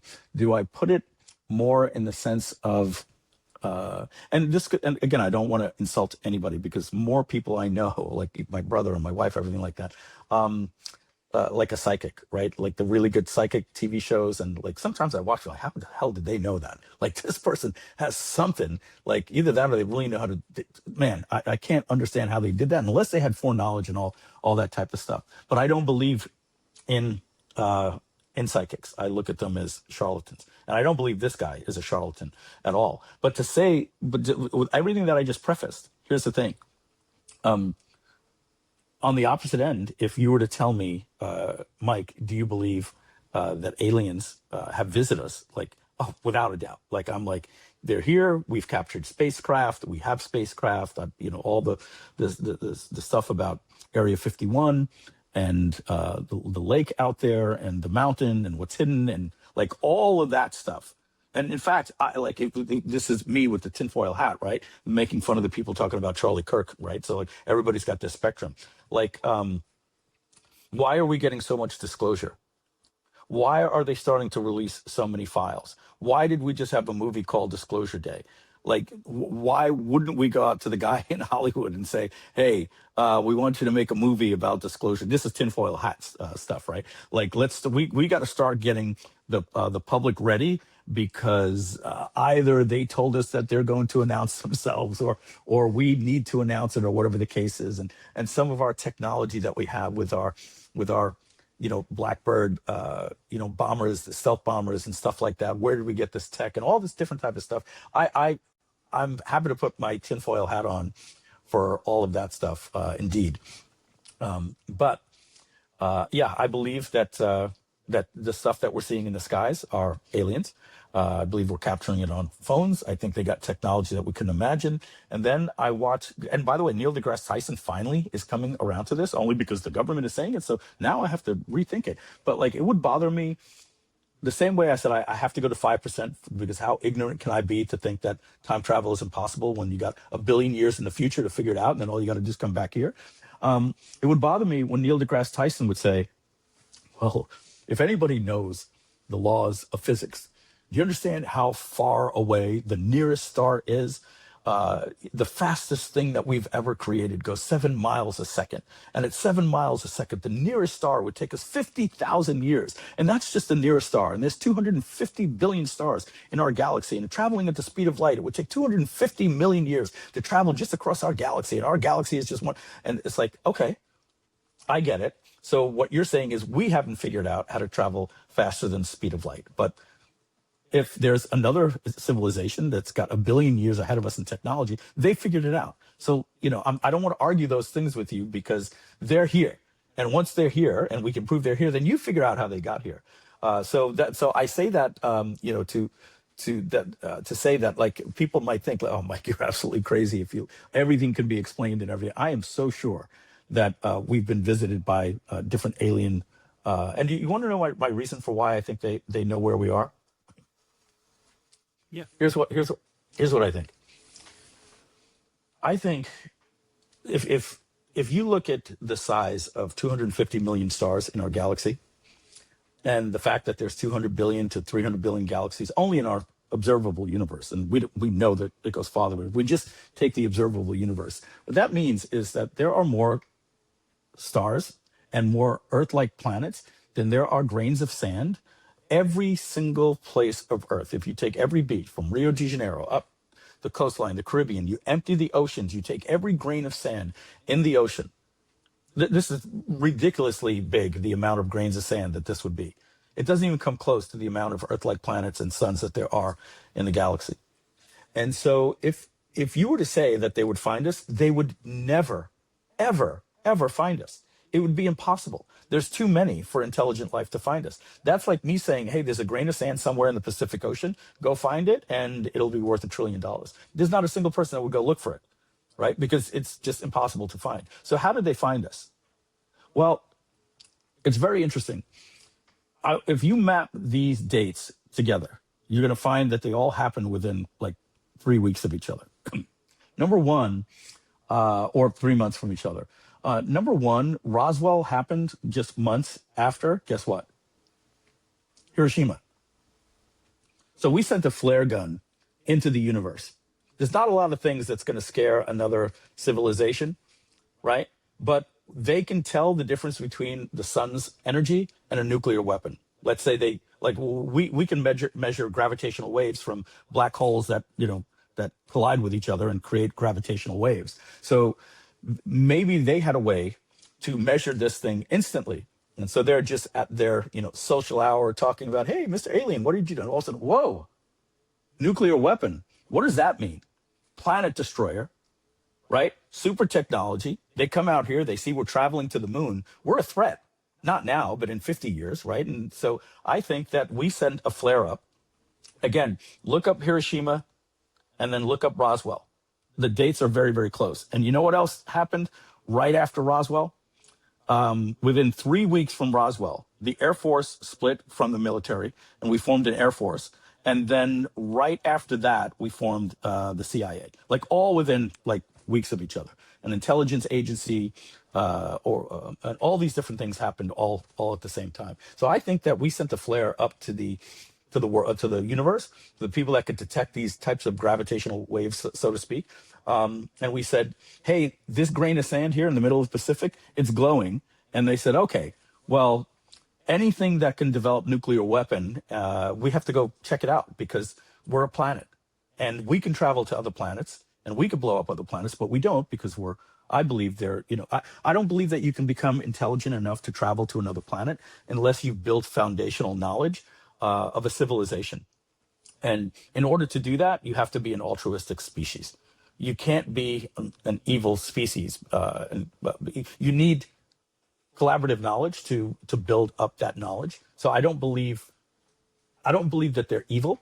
I want to say they're completely altruistic, but I think they've been checking us out. I think they've been checking us out and watching. We are pre-warp technology right now, and that's what even in Star Trek, like as soon as they had a warp signature, and it's same thing. Think, boop, oh, the Galactic Federation, they come on, take a look, see like what's going on here. They don't want to interfere in a pre-warp civilization, right? That was the whole idea. Like let them evolve and figure stuff out. But the moment that you can actually come and visit us, we're going to come visit you first, so you don't hurt yourselves or kill yourselves or whatever the scenario is. So what you're saying, Mike, I think you're totally on it. I would also just drop this nugget in there is that maybe the speed of thought travels faster than the speed of, protons, neutrons, whatever, exploding too. Because I think once we all, oh my gosh, like the nuclear weapon happened or whatever. I think that as there's a lot of studies right now in quantum technology, quantum physics, quantum medicine,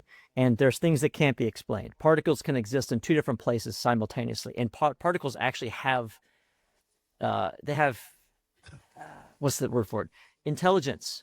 They can choose to move in ways that would not normally be like you're shot this direction, but there's something blocking you. It will move. Yeah, around. you have quantum entanglement that that doesn't have to deal with the speed of light. So you could be across the universe. So as soon as we show one is spinning up, the other one immediately reveals itself to be spinning down, and that happens instantly. And Einstein couldn't wrap his head around that. He said that these things can't be random, and God doesn't play dice and all with the universe and all that type of stuff. And so if there's a way to encode something into these particles that are entangled, maybe they'll find a way to put information signals like Morse code in there. We're nowhere on. Just give us a billion years. Imagine where we're going to be at. I was talking about we might live forever in 50 to 100 to 200 years from now, right? So if you don't agree with that, okay, go out 100 years with the singularity. Okay, but go out 1,000, go out 2,000, go out 1,000,000. All right. So what if these people have 1 billion years on us, right? Which is easily possible because I just told you how many Earth-like planets there are in the world. It's very possible. Many of these got started hundreds of millions of years ago. So to think that we set off a nuclear weapon and they didn't come figure out what's going on in that part of the universe, that's my thoughts. Yeah, could be just the AI. Maybe the AI is, I don't know. There's just so much around this AI stuff. I find it just fascinating to me. Like maybe the AI itself was one of the things that we don't know when they started messing around with it. Maybe it was something that was actually taken from one of these ships, and then tried to be reprogrammed. And that's the danger that they're concerned. Maybe the nuclear weapon's not as much as danger as like the concept of an AI that, may or may not be altruistic, right? If you said it can lie, it can cheat, it can steal, it can blackmail to keep its own existence alive. I mean, that's pretty. Well, even the thought that they fused with AI, right? They've taken like in the Matrix, they've fused the intelligence into the biology, or they become a super brain. Like they have this connected intelligence, like a hive mind, the way that fish and bees will fly, right? Maybe that not only were they biology that fused with synthetic intelligence, they have all this knowledge, but then over time they became one mind through many different bodies, like almost the way that a beehive or an ant colony will work. We are Borg. Resistance. Yeah, exactly. Resistance, right, is futile. I love that. Hey, what do you think about the wearable stuff? I'm curious, because, we have some friends of ours that I've seen them come to the meetings and they'll wear the little technology, I forgot what it's called, but there's like a few different things now. AI actually is with you all the time. It's like a car. Some people go crazy about it. Like Rich Efron. About that. Rich Efron has screen pipe going on, and it's taking a screenshot of his screen 4 times a second. So he's documenting like everything is going to a language model, and He has a Applaud device on, and he'll probably put a camera on one in the future. And I think we're going down a Black Mirror episode. Like, I want to think that I'm right, and I want my wife to think that she's right, and I want one of us to just say, well, I guess only God knows. But that's, I do remember telling you that 3 days ago, right? And I just want it to be left right there. I don't want to live in a world where somebody says, well, let me go back and play it for you. Like in Black Mirror, remember that you could rewind any moment in time from any angle. And now that we have like what's called Gaussian splats, like once you have a position, you can move the camera anywhere in real time and recreate a 3D environment just from one position. So if we're going to have something that's constantly listening and has a camera that's playing on us, and I don't want to live in that world where sometimes I just want to think that I'm right, and I want you to think that you're right. I don't want where we go back and, we're saying, well, let's go to the videotape, George, and find out exactly what you said. It's sort of Watch a sports dystopian. show, right? Let's Yeah. watch that again, Sam. Let's see Yeah. what happens. So I have my Applaud device, and I bring it to Flight Club, and that's about it. You want to see something cool that I'm doing that I think is pretty cool? Yeah. Because remember, George, you were talking about AI avatars and like how to use AI. And so I'll bring Paul into this as well. Like, he's been walking now for 2 hours and 7 minutes, maybe longer, but that we've been seeing. And so I wanted to incorporate my daily walk into content. And I can tell 3 stories in 1 hour while I'm walking. And I'm creating a YouTube channel right now called Stick Figure Marketing. So I would rather, George, if you could share your screen and play the video, because I don't know if you guys want it on Riverside or Zoom or whatever, so I'll let you decide that. But if there's a way that you could share the video and the sound with everybody, what you do is you just go to YouTube and look up scale.gg official and play the last video that's on there. And I want to show you something that I'm doing, and I'll give you the workflow for it while George is doing that. So, Paul, basically what I do is I get out, and I got a little selfie stick. And anytime that I want to say something to the camera, I just come up, because I know that, hey, this is a camera moment where I might say, and by the way, if you're enjoying content like this, make sure to like content and subscribe. And let me know what type of stories you might want to hear. And I just put the phone back down as I'm walking, and I narrate. And I'm doing what Paul's doing right now. And I just tell a story about how I got started online, how I did my first $1 million day, how I met Frank Kern, the day that I quit my job. Or I'm going to give like marketing lessons. And I created a skill. And what this skill does with Claude Code or Codex is I can put in an audio file, a script, a YouTube URL, or an MP4 of a video. And it will take that video and it will actually create a transcript of the video and then create these stick figure slides for it. And it creates a stick figure story and tells the entire story in stick figures, which is really engaging. So what I'm doing is rather than just watching you, have me, walk with my camera on like that, I start with, hey, it's Mike Filsaime. And okay, so there you go. Click on that, how I got started online. Let's see if we can hear the audio. I'm not sure if I can pump the audio in, but I might be able to do it overlay. I'm just going to do this also in Riverside. So give me 1 second. I have to. Yeah, I know you got your dual people there. Technology, I've got multiple screens. I got this 50-inch monitor, and I always have to resize the screens. It's kind of a pain in the butt to do that. Hang on. What's funny, Mike, is already with the Stickman, I love it, but you can see in a year's time, people go, oh my God, imagine using just Stickmen when now you can use 4D technology for free. Yeah. That looks like a Disney movie, like fully casted, shadows, everything perfect. Exactly.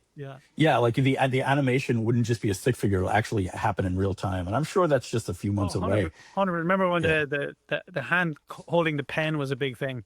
Yeah, exactly. Yeah. Some people still have those videos up. So where did the concept come from, Mike? So if everybody goes to YouTube and they look up Michael Girdley, Girdley, this guy puts out 4 to 5 videos a week. And he used to do them at his desk. And then about 2 years ago, he said, hey guys, I want to do something with my Rise and Fall series where I talk to you while I'm on my daily walk because I need to get my steps in. And so he starts doing a stall. So if you know why did I know about Pizza Hut? Because yesterday he had the rise and fall of Pizza Hut, right? And so the rise and fall of Doritos, the rise and fall of McDonald's, right? So every time he puts out a video, it's like, oh, that's interesting. Like I want to find out like what happened to why did Best Buy survive when everybody else didn't? So he talks during his walk, and he puts a lot of B-roll behind it, and you say to yourself, like, how can he put out a video a day? Well, he's just telling a story while he walks, and then he's using AI to assist in the B-roll and everything like that. And if you look at his videos, he's getting 100,000 views, 500,000 views, 130,000 views. All right, here we go. Could you guys hear that when I play it? Yeah, we could hear it. Yeah. Okay. So do we just play this video? Yeah, play like 2.5 minutes. Go ahead. Right. Figure marketing, and today we're going to talk about how I got started in digital marketing. So let's go to the sticks. Okay, this story starts back in October of 2002. I was the general manager of a car dealership at this time.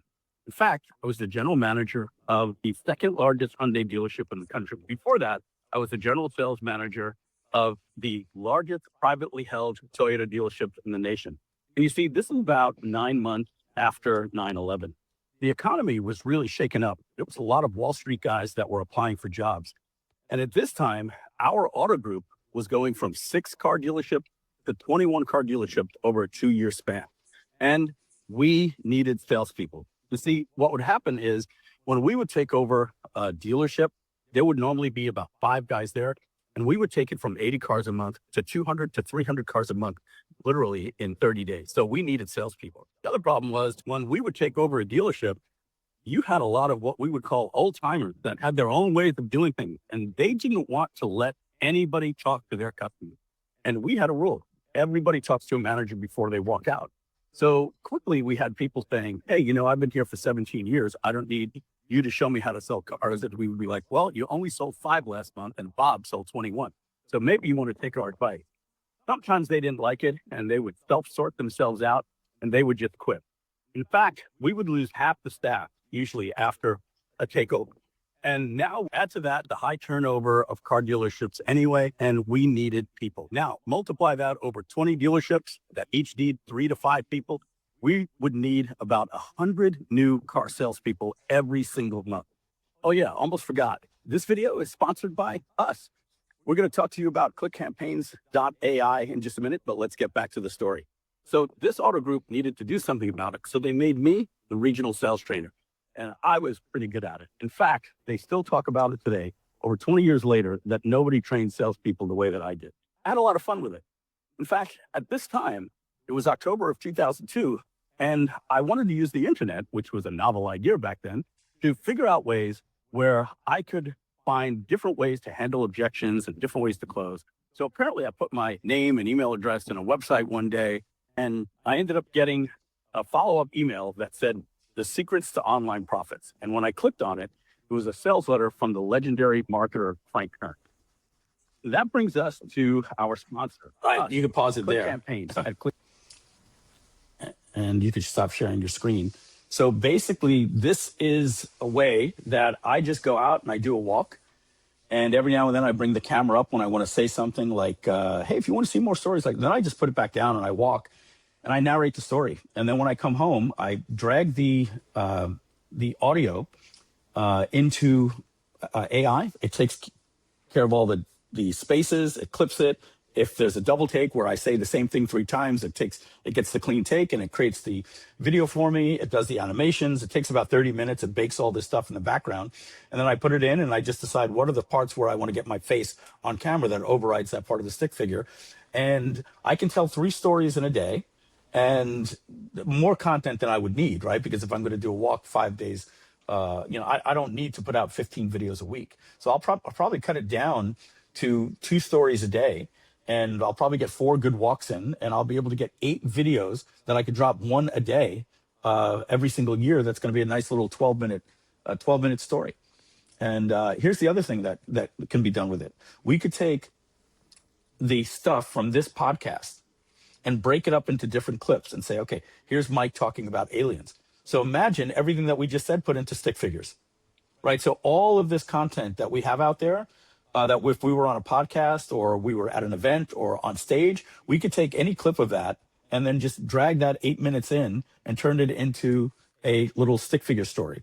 So this was a little idea that I came out with AI that said, hey, how can I, if I see this guy with a YouTube channel dropping 4 videos a week, the average video is getting 150,000 views, and all he's doing is telling a story and adding B-roll to it, and I put my own twist on the B-roll. Isn't this the best way for me to just create content and get healthy at the same time? So that's where that came from, and I'll give you the results on that in a few months. Nice. Yeah, it's interesting. I don't feel so, how you say, misled or lied to when I see a stick figure. But when I can see your mouth move and I know that that's not you, because I was, you know, like there's some of the AI is so good, like the audio version with 11 Labs and training the AI. Like you can't tell the audio side of things, but you can see, I can see the video because this the tells that I'm looking for to know that it's AI, and I don't feel so bad. Yeah, let me change your mind on this just a little bit for some people listening, because I wouldn't use AI avatars in my market because we're in the relationship business and we don't want to do people. But you could look up this YouTuber. Her name is Julie McCoy, and yes, she wears a blue Spock style, or McCoy outfit with her little Star I already Trek. like her. Yeah, and so she just put out a video last week, and I saw her last year. She went from her regular avatar to her AI avatar, and I don't watch her as much. I'll admit when it went to AI, but she's using Hey Gen version 5, which is nearly impossible to tell if you don't know the person. It's gotten so good, and so her last video was, guess what? How I'm making $3 million a year with my YouTube channel with my AI avatar that she switched to last year. So what I would say is this: if you're in the space where relationships are important, like you're the guru, right? Like people know you as, Frank Kern or Russell Brunson or something like that. You can't go out and suddenly be AI Russell Brunson. It's not going to work. You're going to piss people off. But if you're starting a YouTube channel that's just giving content and you're taking time to write the scripts very well, and these are the scripts that you would have read off of a teleprompter, you could go look at her last couple of videos and you could be like, that's AI. And she's completely automated her business and she's making $3 million a year just on her YouTube channel. And all she's doing is doing AI news. Wow. Yeah. And do you think there's like a finite amount of people that will be able to generate those types of revenues before, again, like there's just so much content now. I heard the numbers yesterday. I mean, is it every hour there's 83 years worth of watching material being uploaded just to YouTube alone. So how do you compete? I mean, without AI, it's almost impossible, you'd imagine, but then unless you have a budget like Mr. Beast, but how do you compete with or without AI, I suppose? Here's what I would tell you. Go watch the last 5 Gary Vaynerchuk videos on his channel. He will tell you basically that if you're putting out the content, these algorithms will find you the audience. These algorithms will find you the audience. It's that simple. You just need to put out the content. And what he says is, don't have one channel. Have 5 channels. If like George, you like to watch movies and give movie reviews, call it George's Movie Reviews.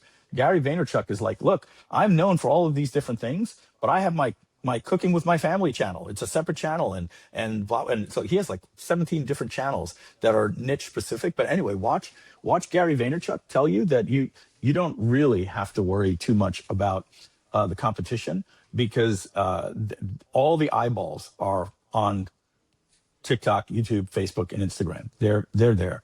I don't want to beat up on my wife too bad here, but I cooked a delicious dish yesterday with this incredible Italian-American meat sauce. Zesty. It was delicious. Sausage, ground beef, everything. I put her vegan cheese in there. I put it down there, and I don't know if you've ever cooked for somebody, but you want them to eat it and see how they act. And she was on her phone like this for 10 minutes while the food was on her plate. And I said, babe, can we put the phone down and eat something? I know, and so I went over to see her phone, what was so important. And it was nothing, right? It was the typical stuff that you scroll, on. So the point that I'm making is the eyeballs are there. People can't get away from it. They cannot get away from it. So I used to say this, to people that would say, oh, you know, Mike, is it too late to get started in internet marketing? I said, well, what do you think the guy's going to say in 70 years from now? Right? Like there's people that are going to start a business in 20 years that aren't worried about that question. The best time is to just start right now. And I'm 58, so why would anybody ask that question at 23 years old, right? Like, so I'm still competing for the next customer. That's one thing they got to remember. Go High Level is always going to compete for that next customer. Nobody sits on their hands. So go out and compete for that next customer. And then you say, well, there's just so many people doing it. And I say, well, where would you rather have your food stand? You want it right in the food court in the corner of the mall. You want to be where everybody's coming. And you will get traffic just because you're the Asian place, and this is the burger place, and this is the pizza place, and this is the fried chicken place. And so just be there, and there's enough traffic, it will find you. These algorithms are so good. When you join TikTok, they don't even ask you what your interests are. They just see what you start pausing and liking. They build an algorithm around you very quick based on what you watch. They know very well. I'm curious about the digital currency aspect of things. We didn't really touch on that. It was a question I had in my mind a while back, or in our conversation, which was with all of this. You talked about clout, and I know there was one point in time when people, said, "Hey, we're going to have a new currency system. It's called clout, and you can get on planes for free and all these things." I'm wondering if there's going to be a merging of some of that, which could, be part of like the flock cameras, like you said before, and like, does AI value you as a human? So the car will swerve into you if you're not as valuable as, somebody else or whatever to the system. Like, these are split-second decisions. But I'm wondering, like, what's your thoughts on currency, universal basic income? How does this all play into spendable AI money? I mean, I'm assuming that AI will have its own digital currency that it spends on its own too. All these things are coming, I'm sure. I believe there will be a world event that's going to collapse fiat currency, and it will happen overnight, like COVID did. And I'm not being a doomsdayer. I'm not even trying to be a predictor. Some things are just so obvious, right? Given enough time, the things that will happen will be a decentralized currency. Period. The end. And the big fiat currency, likely the United States, is going to fall. It could happen in 10 years. It can happen in 50. But once that collapses, there will be no saving it. And the only thing that will be left is a decentralized currency that governments can't produce. They can't print more money like Hitler did in World War II and the hyperinflation in Venezuela. You won't be able to you will play the cards that you are dealt. And the governments will be in the same position that humans are. Digital currency scares me when it's controlled by governments, right? Because if you look at what friggin' Canada did during the truckers movement, like, if they didn't like your policies, they took the money out of your bank account. Like, this is we cannot have a world where the government doesn't like your politics and seizes your money. So digital currencies are going to protect people from that as well. And what was the other thing that you said, George? There was another thing. Universal basic income. Okay, so capitalist, right? Anti-communist, anti-socialist. We're going to need some type of universal basic income. It's going to happen. So there's two sides of the coin here. You cannot have an economy, and I don't care if you're calling it a K-shaped economy. You cannot have an economy where all of these companies are worth $4 trillion. You have a trillionaire like Elon Musk. The trillionaire is the new billionaire. The $100 billion company, the first $1 trillion company, Apple, I think it was 7 years ago, right? 7 years ago was the first $1 trillion company. Now we got like 5 companies close to $4 trillion, right? So in our lifetime, there's going to be companies worth $100 trillion, and the trillionaires will become the new billionaires. This cannot happen without consumers, period, the end. So you can't have these companies that put all of their employees out of business, put everybody out of business. You have the entire nation out of business. Well, who are these companies selling to? Who's consuming if nobody has a job? It's not possible. So we can't have this growth and at the same time put everybody out of work, because then there's no middle class. There's no class at all. There's nobody working left to go buy from the 11 people that control the world. So if that was going to happen, where people don't need to work, because we have a robot or 10 robots for every human. They're doing the plumbing, they're doing the paralegal, they're doing everything. And you basically just have managers that choose to work because they can make so much money. And the amount of, as Elon Musk is saying, he's saying the amount of wealth that's going to be created. And this is how they'll likely distribute it. You will have, and if every country is going through the same problem, we won't just have this thing that affects only the United States. Like every country is going to have their citizens have money to keep the economy going. And if you are going to put somebody out of work, well, what are you replacing them with at the end of the day? Tokens, compute. So what we are going to do is have a compute tax. And if you have to hire George and you have to hire Mike and you have to hire Paul, and we only work 8 hours a day, and you have to give me Social Security, and you have to give me workman's compensation, and you have to put my retirement income away, and I need Medicare and all these different things that you have to put in, and you have lawsuits, you have malpractice, you have I slipped and broke my back, I'm going to sue you, sexual harassment lawsuit. You eliminate all of these different things, and so now you don't have any of the costs going to labor at 1/100th. Then what we can do is we can tax you a compute tax, because now you are doing 10 times more than you would have with the humans. We will actually have more money if we tax you, your compute tax, at 25% what you were paying your employees. Because now you replace one employee with 10 virtual, so you get 25% of that one person times 10. So there'll be 2.5 times more money that can go into society, and the companies still save 85%. And we can take that money. It's literally going to become a token tax. How much money are you spending on compute and tokens to get your intelligence that put people out of work? And that money will go back into society. And it has to, because now we have companies that are thriving. They put the money back into the economy. They create consumers, and we can go buy their products. And that's likely where we're going to go. And it has to happen, because you cannot put everybody out of work. If everybody's out of work, there's no consumers, and then you can't have trillion-dollar companies. So that's how I see it. So like I said, we'll figure all this stuff out, but I think that's how it's going to go. And so you're looking at a guy that is like, that's socialism. Is it? I don't know. Let me ask myself. So what are we taxing the rich? No, I think it's just, is it a redistribution of the wealth? Mm-hmm. Or is it? Yeah, I'm not going to argue that. But it's a tax system that I'm all for. If you're going to put everybody out of work and you're going to make that much money, then you'll need the consumers. So let's put a tax system. We already put a tax system in place on companies, right? On their revenues. Companies pay taxes. So we'll just have to add an additional tax that you're growing so much you won't feel it, because you're going to save 75% giving rid of the employee. But now you'll have 10 times more of these employees. So we'll tax that and we'll give it to the humans. I'm all for it. What about private ownership, though? If people can't afford to pay their mortgages and BlackRock likes to slip in there and own everyone's stuff, like you'll own nothing and be happy. We've all heard that if you've been down the rabbit hole a little bit longer. Well, then it's why you move to Florida and you get Governor DeSantis, who puts a law in that stops corporations from buying multiple homes and not making residences out of them. We cannot turn the housing market into a corporation where everything is rented. I agree.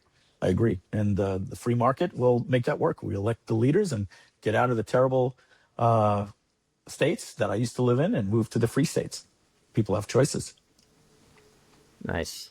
Ready to call? You coming over here? I do, because to be fair, I don't know when we'll have you back next, Mike. It could be a while. So I'm asking on behalf of two different types of listeners that we have.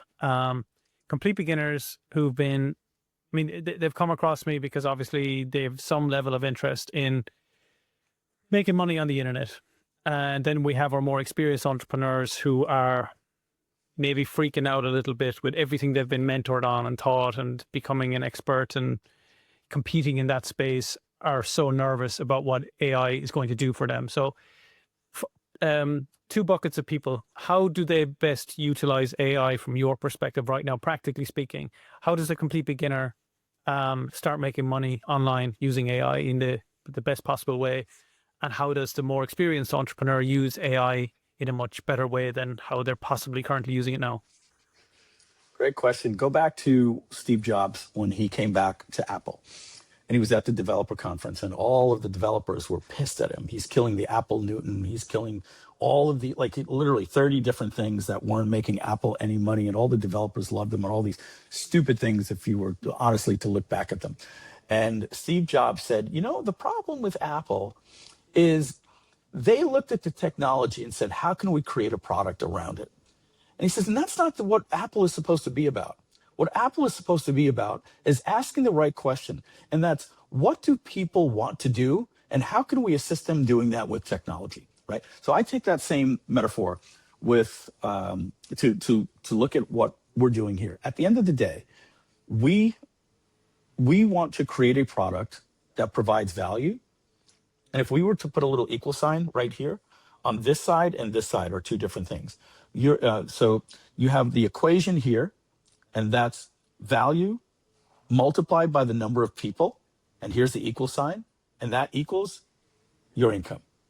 And so if we just distill it down to these things, what can I do to provide the most value, multiplied by the most number of people that I can reach, and then the income's going to take care of itself. And then we go from that Steve Jobs mentality and say, okay, great. Let's forget all of the technology. This is my passion, and this is how I want to help people. How do I create that using AI? How can AI assist me in the workflow to provide more value? And then how can AI assist me in reaching more people? And so look at it through that Steve Jobs lens. And at the end of the day, we want to get more attention on like how can AI help me create my YouTube channel where I'm providing value, right? And then I could do a sponsored ad and talk about my things. So don't look at AI and try to say, I can create a product out of this and I want to be the trend, because you're going to get flattened. I'm telling you, there's just so much competition. People can create their own apps and all those different types of things. The question that we ask is, what is my mission? Who am I here to serve? What do I have a unique ability to do? I'm uniquely qualified. I have the passion, the expertise, and I understand the metrics of that marketplace. That's called the hedgehog concept, by the way, and good to great. The intersection of those three circles: your passion, your expertise, your understanding of the metrics of the marketplace. And you intersect those three circles and you say, great, that's my mission. Now, how do I go create that value? How does AI assist me in my workflows? How did I used to do it, and how can I do it better now, right? And how do I reach people? Those are the two questions. Value and reach equals your income. So to me, I keep it simple. Focus on the mission and the value that we want to give to the end consumer. So that applies basically to both sets, what you're saying. Starters and people already underway. Just an idea. Rich, recently I caught one of Rich Sheffrin's videos I thought was really inspiring. And because he's been in this space, for a little while, going deep down the rabbit hole. He said that the people who are going to win the next cycle of things are going to be building their company around AI technology, not trying to build AI technology around their company. So with what you just said, I think there's a place for that, or I think there's a merging of those two things. I'm curious because the example you gave earlier was, what was it, when the cars came out, right? There's a whole nother set of companies and challenges that were created that there had to be solutions for. But, if you gave the question to people like, how do you, build a better horse? No one would have thought about the car. Like, how do you, I forgot who said that was a Ford thing or whatever. Mm-hmm. But, with this being said, do you see, what do you think about that statement about looking at the technology and saying maybe the opportunity is what other problems does this technology create that I can solve? So you're building a company around the technology and those pivot points, offshoots, or like what you just said, like who's the market that I want to serve and how do I use AI to build that? I see those as they could be synergistic, but they could also be diametrically opposed as far as the starting point with what Paul's asking for the listener. Yeah, look, right here to right here. What changed? The technology, right? This was 30 developers that sucked badness, because I don't want to say any bad words, right? They were horrible. You can outsource and get crap, or you can go out of business and pay $18,000 a year for US developers, which we didn't have the money for. So I had a vision of what I wanted to create with a software platform, and it fell short. And we made promises to people that we thought that we could build.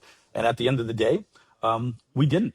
And we did more in our first year with a team of 6 than we did the next 3 years with a team of additional 17 people, because those people just brought us backwards. And it was just a technology problem. And now we have this, and we built 23 applications in under 12 months. And it's pretty much been me and Matt, and that's why we've been very, very silent. We put our head down and we said we are going to build a platform that we always wanted. And if you go to groove.cm and you click the sales letter, personal letter written by me with the assistance of AI, as I hit the record button and I walked around the house for 15 minutes expressing myself, and I said, put that into a letter to my members, right? So it's from the heart. And that explains, to answer your question, I'm still using AI to fulfill my mission. My mission was to create tools that would empower entrepreneurs to run their business. And the beautiful thing is, when AI came out, it wasn't just rewriting the platform, it was rethinking the platform. And so when you look at something like Keynote, PowerPoint, Google Slides, does anybody use those with AI? Right? Like, there's something what we call the legacy platform. Do we go into Google Slides and go find the AI and say, make me? No, what happened? It got reimagined as Gamma. So now we just go to Gamma and we tell it what we want. It creates the slides for us. So we have that dilemma. Do we add AI into Groove Pages? Hey, everybody, Paul, you want to do a JV with me? We just added AI to Groove Pages. You know what Paul would do? He'd feel so sorry for me. Oh, Mike, please, don't torture me. Don't torture me with that. Everybody's got AI into something. We get it, right? But when we say, well, we don't need the legacy platform, we can build a page builder like Lovable with AI. We can create click campaigns. We can create courses.gg, which is simpler platform, more like school. We could create Blogbaser. Instead of Groove Blog, we can create a beautiful blogging platform, but also make it automatically write your blog posts every day like Notebook LM. Feed it the information that you want to talk about, tell it what you want to rank for, give it the keywords, and put it on auto post Monday through Friday every day at 9 a.m. and have it post articles. Like, it can do it better. And so we don't want to build that into a legacy platform like Groove. That was slow and clunky, and rebuild all of the mistakes that the guys had in the past. With AI, I can watch House of the Dragon with my wife at night, and I've got 9 little spinners going on. And while I'm watching, every now and then I hear, dunk. It's like, oh, this is ready. Okay, cool. Move this to the left, send it back to work. You know what people say, Mike, how do you have the time to code these things? Doesn't anybody realize anybody that was creating software was doing this anyway? You were talking to the guy in Ukraine or Romania or Atlanta or the Philippines or whatever, and you were saying to him, no, I don't want that over here. That's why we had a meeting about it the other day. When the drop down goes down like this, you get up to, oh my goodness. You know what happens? Yeah, okay, we'll get it fixed. It took 2 weeks to get the answer back, and you came back and you were like this. This is the look on your face. I don't know, is it me, or is that like nothing that we spoke about 2 weeks ago? Well, Mike, the problem was, the way you wanted it was settle and settle and settle. So now what I'm doing is I'm typing to the same person, but I get a result back in 8 minutes, and it's perfect, or I iterate and I move on. So for me, I was able to recreate this dream platform in 1 year. And so going back to the Rich Sheffrin thing, I'm using the AI to fulfill that mission. But then a lot of things are happening inside of a company. I needed to put Swipe out there. There's a really cool thing. It's called Google Codex Sites by ChatGPT. It's now called the ChatGPT app. You just click at Sites. It'll build a website for you for anything like Lovable. Has authentication through ChatGPT, has its own database, and has storage, and it can build a website. So I had it write a 7-day follow-up series, and I knew Matt was going to be like queuing them up. And so I said, oh, do me a favor, at Sites, put this into a website and put a calendar and make it say Monday, Tuesday, Wednesday, Thursday, Friday. And I said, oh, while you're at it, make it that I could add a project. Oh, and any project like Click Campaigns or Page Builder or Scale.gg, put a campaign. And then once you have the campaign, I could load Swipe through here through Codex and make it have rich text where you can copy and paste and all these different things. And so I created a Swipe portal for my company that when I create the swipes, I just say now at Sites, publish it to this website, and all the campaigns are beautifully written, copy and paste, and ready to go into the mailer. So these are the things that we will be doing. Is just I don't even look at that I created software. I created this micro app, call it whatever you want, this tool that just made my life easier. And I didn't go show it off to people like, hey, check out what I just did. I realize now that like life is just getting easier. But at the end of the day, my goal was to get email out looking better, easier, faster. And rather than giving it to a Google Doc, I now created a way. And then eventually what I'm going to do is I'll create a skill that I will use the record and play feature in Codex that will show it how to go load those things up into the the mailer for me. Like as Paul said, he wakes up and he says, you know, morning or briefing, right? Where I'll just say, schedule these emails using the email schedule skill, and it'll just know my intentions. I'll tell you two funny things that happened to me. One is absurd. One is we were at the studio. We have our new studio, and the thermostat wasn't working, and it was going at 72 degrees at 8 o'clock at night, and it was burning everything like that. And I come to this like this user interface, and my brain said, oh my God, remember we talking about you get dumber because you have a calculator? I said, oh my God, I got to figure out how to program this thermostat. And my brain said, is there a way I can connect this thermostat to Claude Code and just say Claude? And like as absurd as that was, because I can't connect this thermostat to my Claude Code. And my brain went there. And here's the most absurd one, and this is a true story. I went into the bathroom the other day, and before I got this haircut with the, you know, my hair was kind of like this. And I said to myself, man, I need a haircut. And I swear to you guys, I'm not kidding. I thought, how do I tell Claude Code to give me a haircut? Like, and I said to myself, I can't believe I just had a thought where I wanted to delegate my haircut to. But that goes to tell you that my thinking is every single process is being turned into a repeatable skill. So when I'm using Claude Code, well, I use Codex. When I use Codex and I do something, I said, no, that email doesn't sound like me. Here's something that makes it sound like me, blah, blah, blah, blah. Yeah, but I like bullets. Yeah, those bullets sound like blah, blah, blah. Writing the 10th grade reading level. Oh, much better. But use the feature, advantage, benefit, and benefit of the benefit framework. Are you familiar with what that is? Yes, it means, well, it sort of means that. The benefit of the benefit is the promised land. That's what people really want. When we say that they want six-pack abs, we have a feature, we have the advantage, and then the benefit is you get the six-pack abs. But people don't want six-pack abs.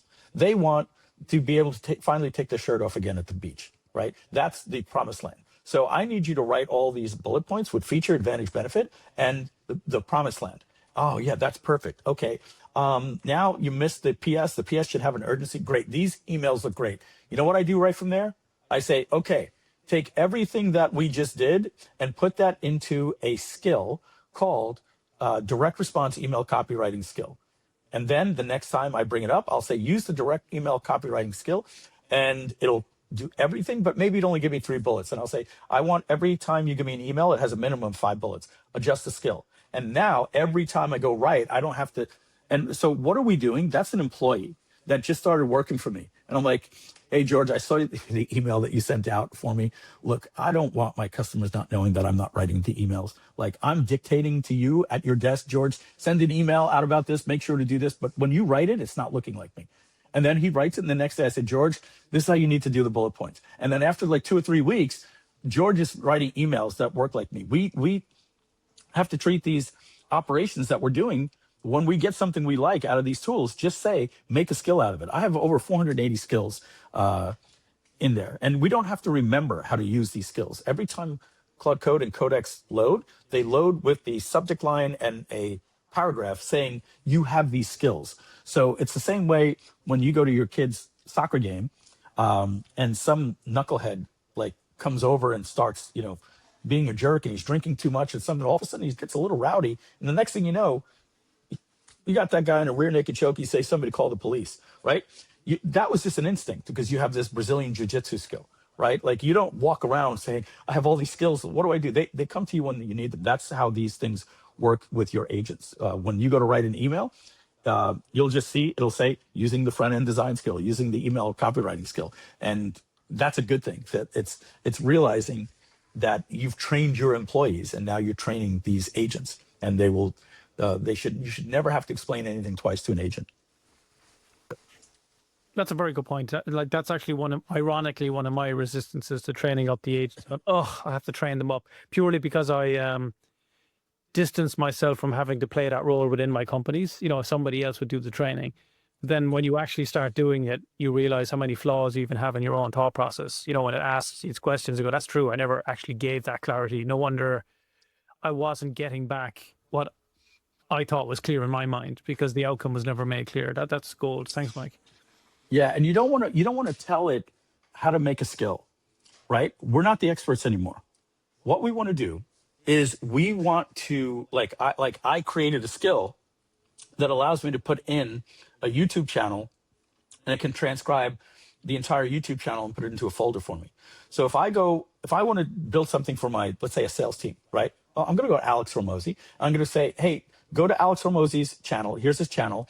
Identify every video that he has that talks about sales. Great.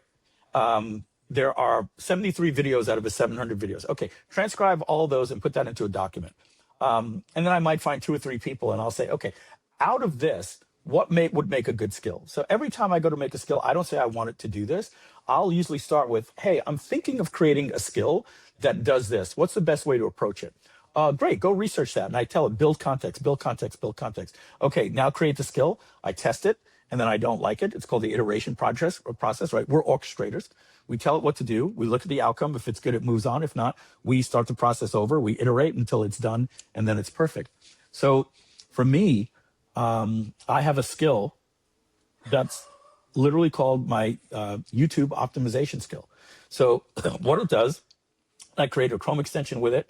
And not because I just said, can we do this in a Chrome extension? Then anytime I'm on a video on my website, I can click and it'll optimize it. So what this does is every day it goes into my YouTube channel, because I don't want to burn my tokens, and it takes the last 10 videos that haven't been optimized, and it watches the video, doesn't just transcribe it. It actually watches the video. It looks at the transcription, and then it comes up with 3 titles. It creates 3 thumbnails, and it creates a split test of those 3 titles and those 3 thumbnails, and it puts them against each other in a 3 squared. So there's 9 different split tests. It takes about 14 days based on the speed of my channel to give a result. It'll pick the winner automatically. It writes the description. It puts all the chapters in, and it puts the meta tags in automatically.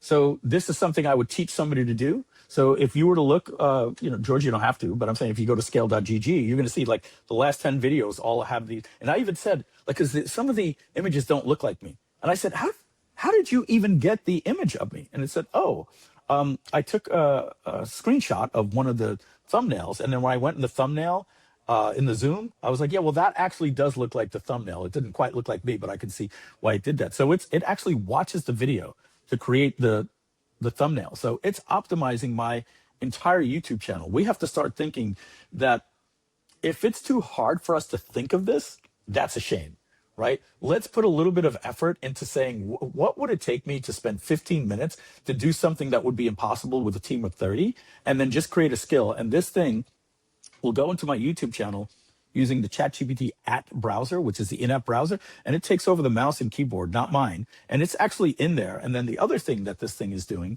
is it's inside of YouTube Studio. There's something called Clips. There's Clips Maker. And so it's going in and it's creating, it knows the transcript, and it finds segments that would be viral, and it goes in and it edits the videos inside of the YouTube Studio, and it's publishing clips and shorts for me automatically on my channel. This is just all something I created called YouTube operating system. Nice. Is that inside These your are the Scale? things that I'm doing these days. Is that inside of your scale.gg software yet? That's part of my the $200 plan. There's some things that went beyond software. We're calling it the Max plan, like Claude Max, right? So it's a agentic marketing mastermind, which I think you're part of, George. And that agentic marketing mastermind, all those members, because now the new sexy thing is the skill, right? If I can just give you that stickman skill, wouldn't that be great? Right? Great. And so that's what we do, is all these skills that I'm creating for myself. I have a portal that I give everybody that's part of that. And I train them every Friday from 1 to 3, and I teach them how to use these skills. And I have a good 30 really, really cool skills like this. So for instance, if you were to go to, George, can you share your screen real quick? Yeah, I could try. I did that last time and lost the audio. Yeah, no audio I had this to jump time was around trying to needed. find everything again. Actually, let's see if I could do this on both for everybody who's listening live. I'll just put it in the chat for everybody to look that's at as probably well. better. Yeah. So if you go to this link that I just put into the chat, I said, did I send? No, I sent that to the hosts and panelists. Yeah. So I got to put it to everyone. There we go. And hopefully everything that I've been responding to everybody was going to everyone. I might have just been putting to hosts and panelists. I apologize.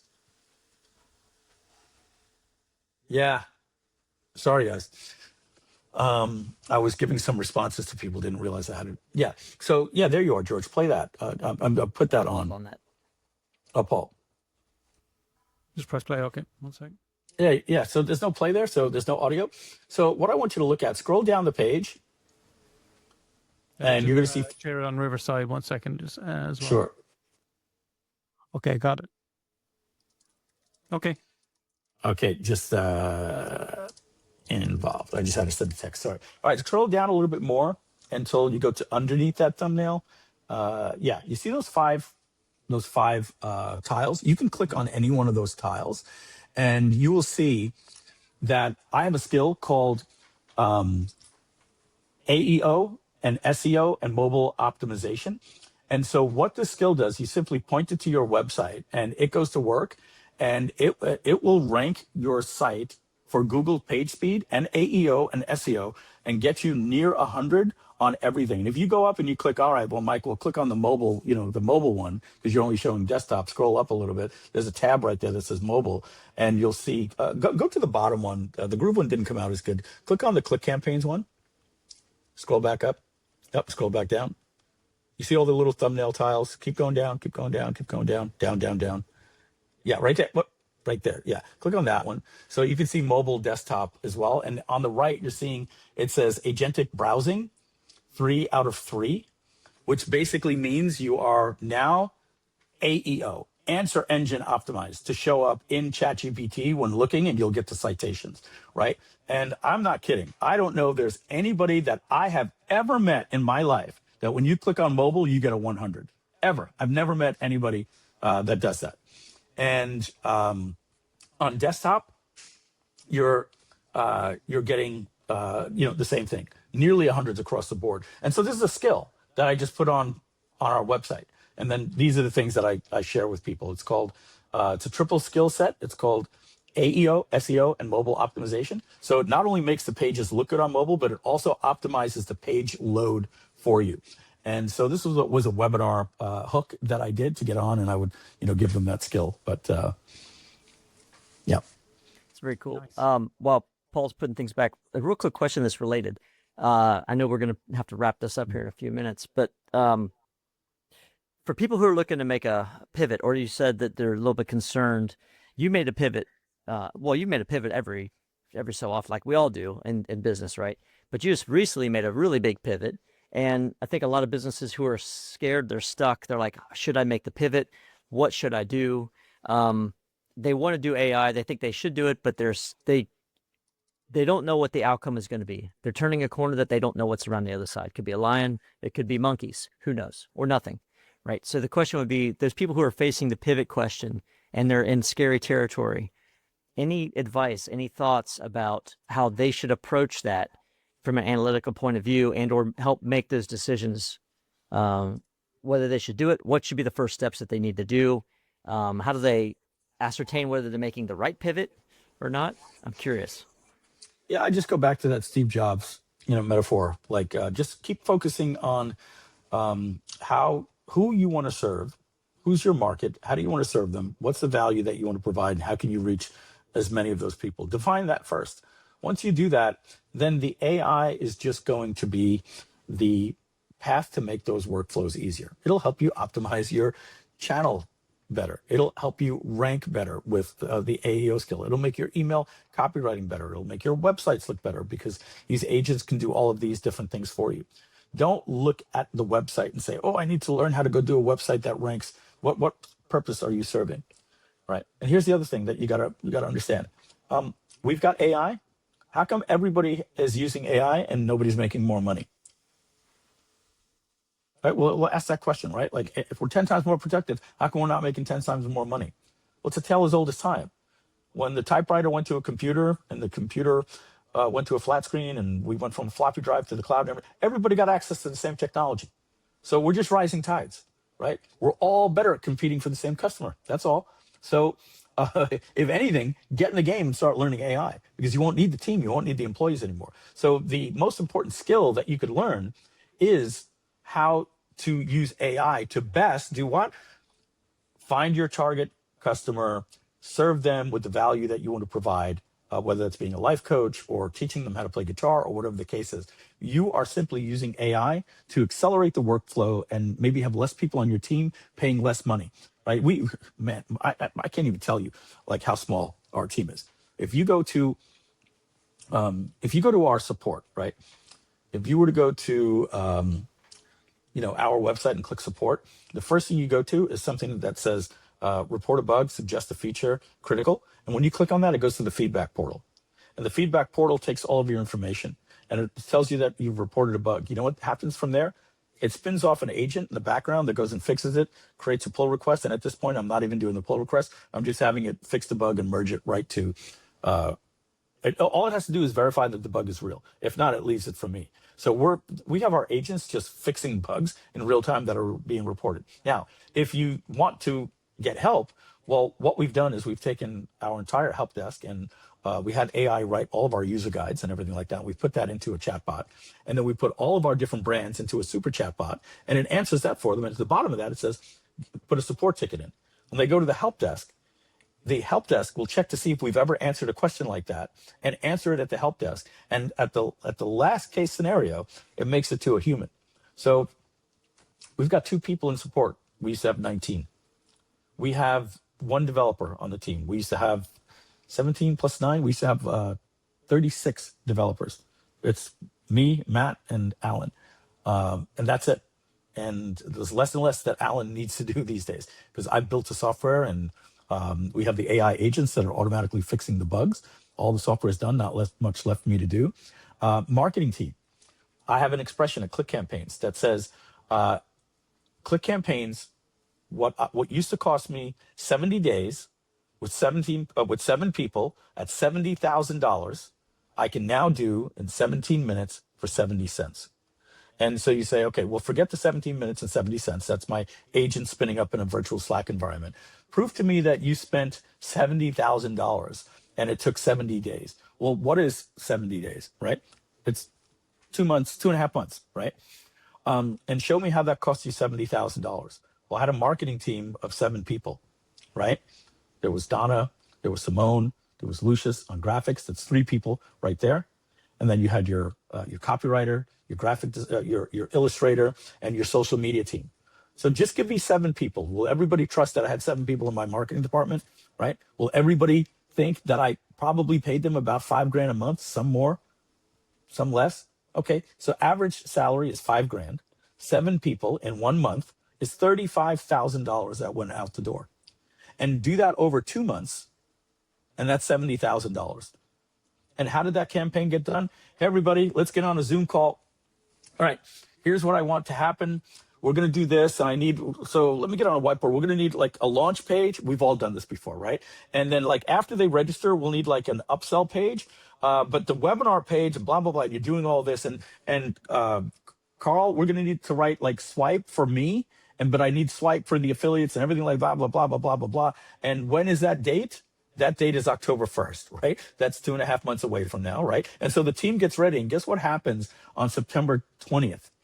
All right, guys, let's take a look at everything. And this is the face, right? This is the face. Curious, why is the landing page using those colors? Like, why aren't we? Well, I was trying something new that Russell Brunson did. It's like, all right, and this was life, right? This is the life of every marketer, is you're settling at every point. And obviously I'm exaggerating here. You would see the work happening, but most of the calls were more about, that's not right, go back and do it again. And then guess what happens? Well, we're going live tomorrow at noon, so I guess this is what we're going live with. Yeah. But right? And so what happens is they all get paid, Mike. yeah. That's the problem. They get paid no matter what the output is. Exactly. So now I have with Click Campaigns, when I say we, there's 7 people left in the company right now, and we're operating at more throughput than we ever did. And it's so the next question you say to yourself is, well, wait a second, Mike, you're not talking about one thing.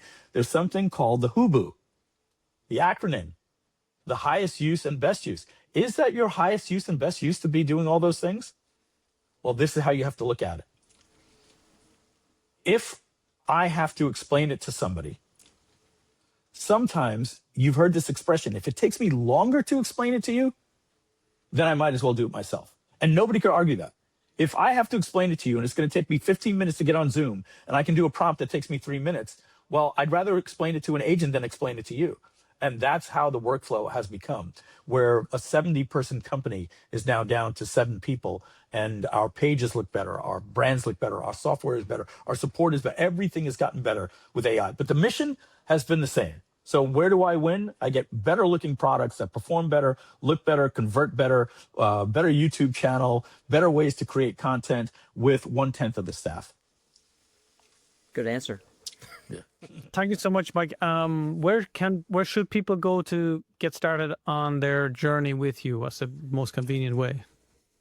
There's nothing right now. I literally took Groove down yesterday and said Groove is now scale.gg. It's no longer taking new customers. And over at scale.gg at 1 o'clock, we announced the payment button. So I don't even have like an opt-in at this particular moment. Yeah, go to our, 2 things you can do. We have 142,000 people in our Facebook group. So just go to scale.gg official on Facebook and join our Facebook community there. You don't have to be a customer to do that. And check us out at scale.gg official on our YouTube channel. Make sure to subscribe if you like the content. So awesome. This is always fun, man. We could go for 6 or 7 hours easily and then come back tomorrow and do the same thing again and not even cover the same topics. And so a couple of people, I just want to say, like, I responded to several people and I saw that I was only sending it to the admin. So the question a lot of group members said is, Mike, how can we join the scale.gg live session today at 1 p.m.? That's in less than 2 hours. 2 ways to do it. You can do it at that YouTube channel. On the live tab, you'll see a little AI picture of me saying that we're going live at 1 o'clock today. And you can go into that Facebook group that I just told you, and we're going to be in that Facebook group again.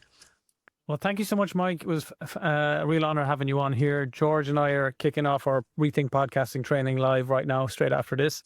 No rest for the wicked. Thank you to all our listeners, of course, as always. And feel free to share this episode with anybody who has any interest in anything related to AI, aliens, or time travel, because they're going to get something for everybody. Or homeschooling, for that matter. Thanks, Mike. Thank you, George. See you all very soon. So if you're tired of starting habits which don't stick, then come and join our amazing Rethink community. You can use the link in the description to join. So it's a community where we support each other to start and grow and keep new habits. You can also download our Rethink Habits Planner while you're there, designed to help you track your new habit streaks. So go to rethinkhabits.com to download the planner and join the community today, or click on the link in the description. That's rethinkhabits.com, and I will see you there.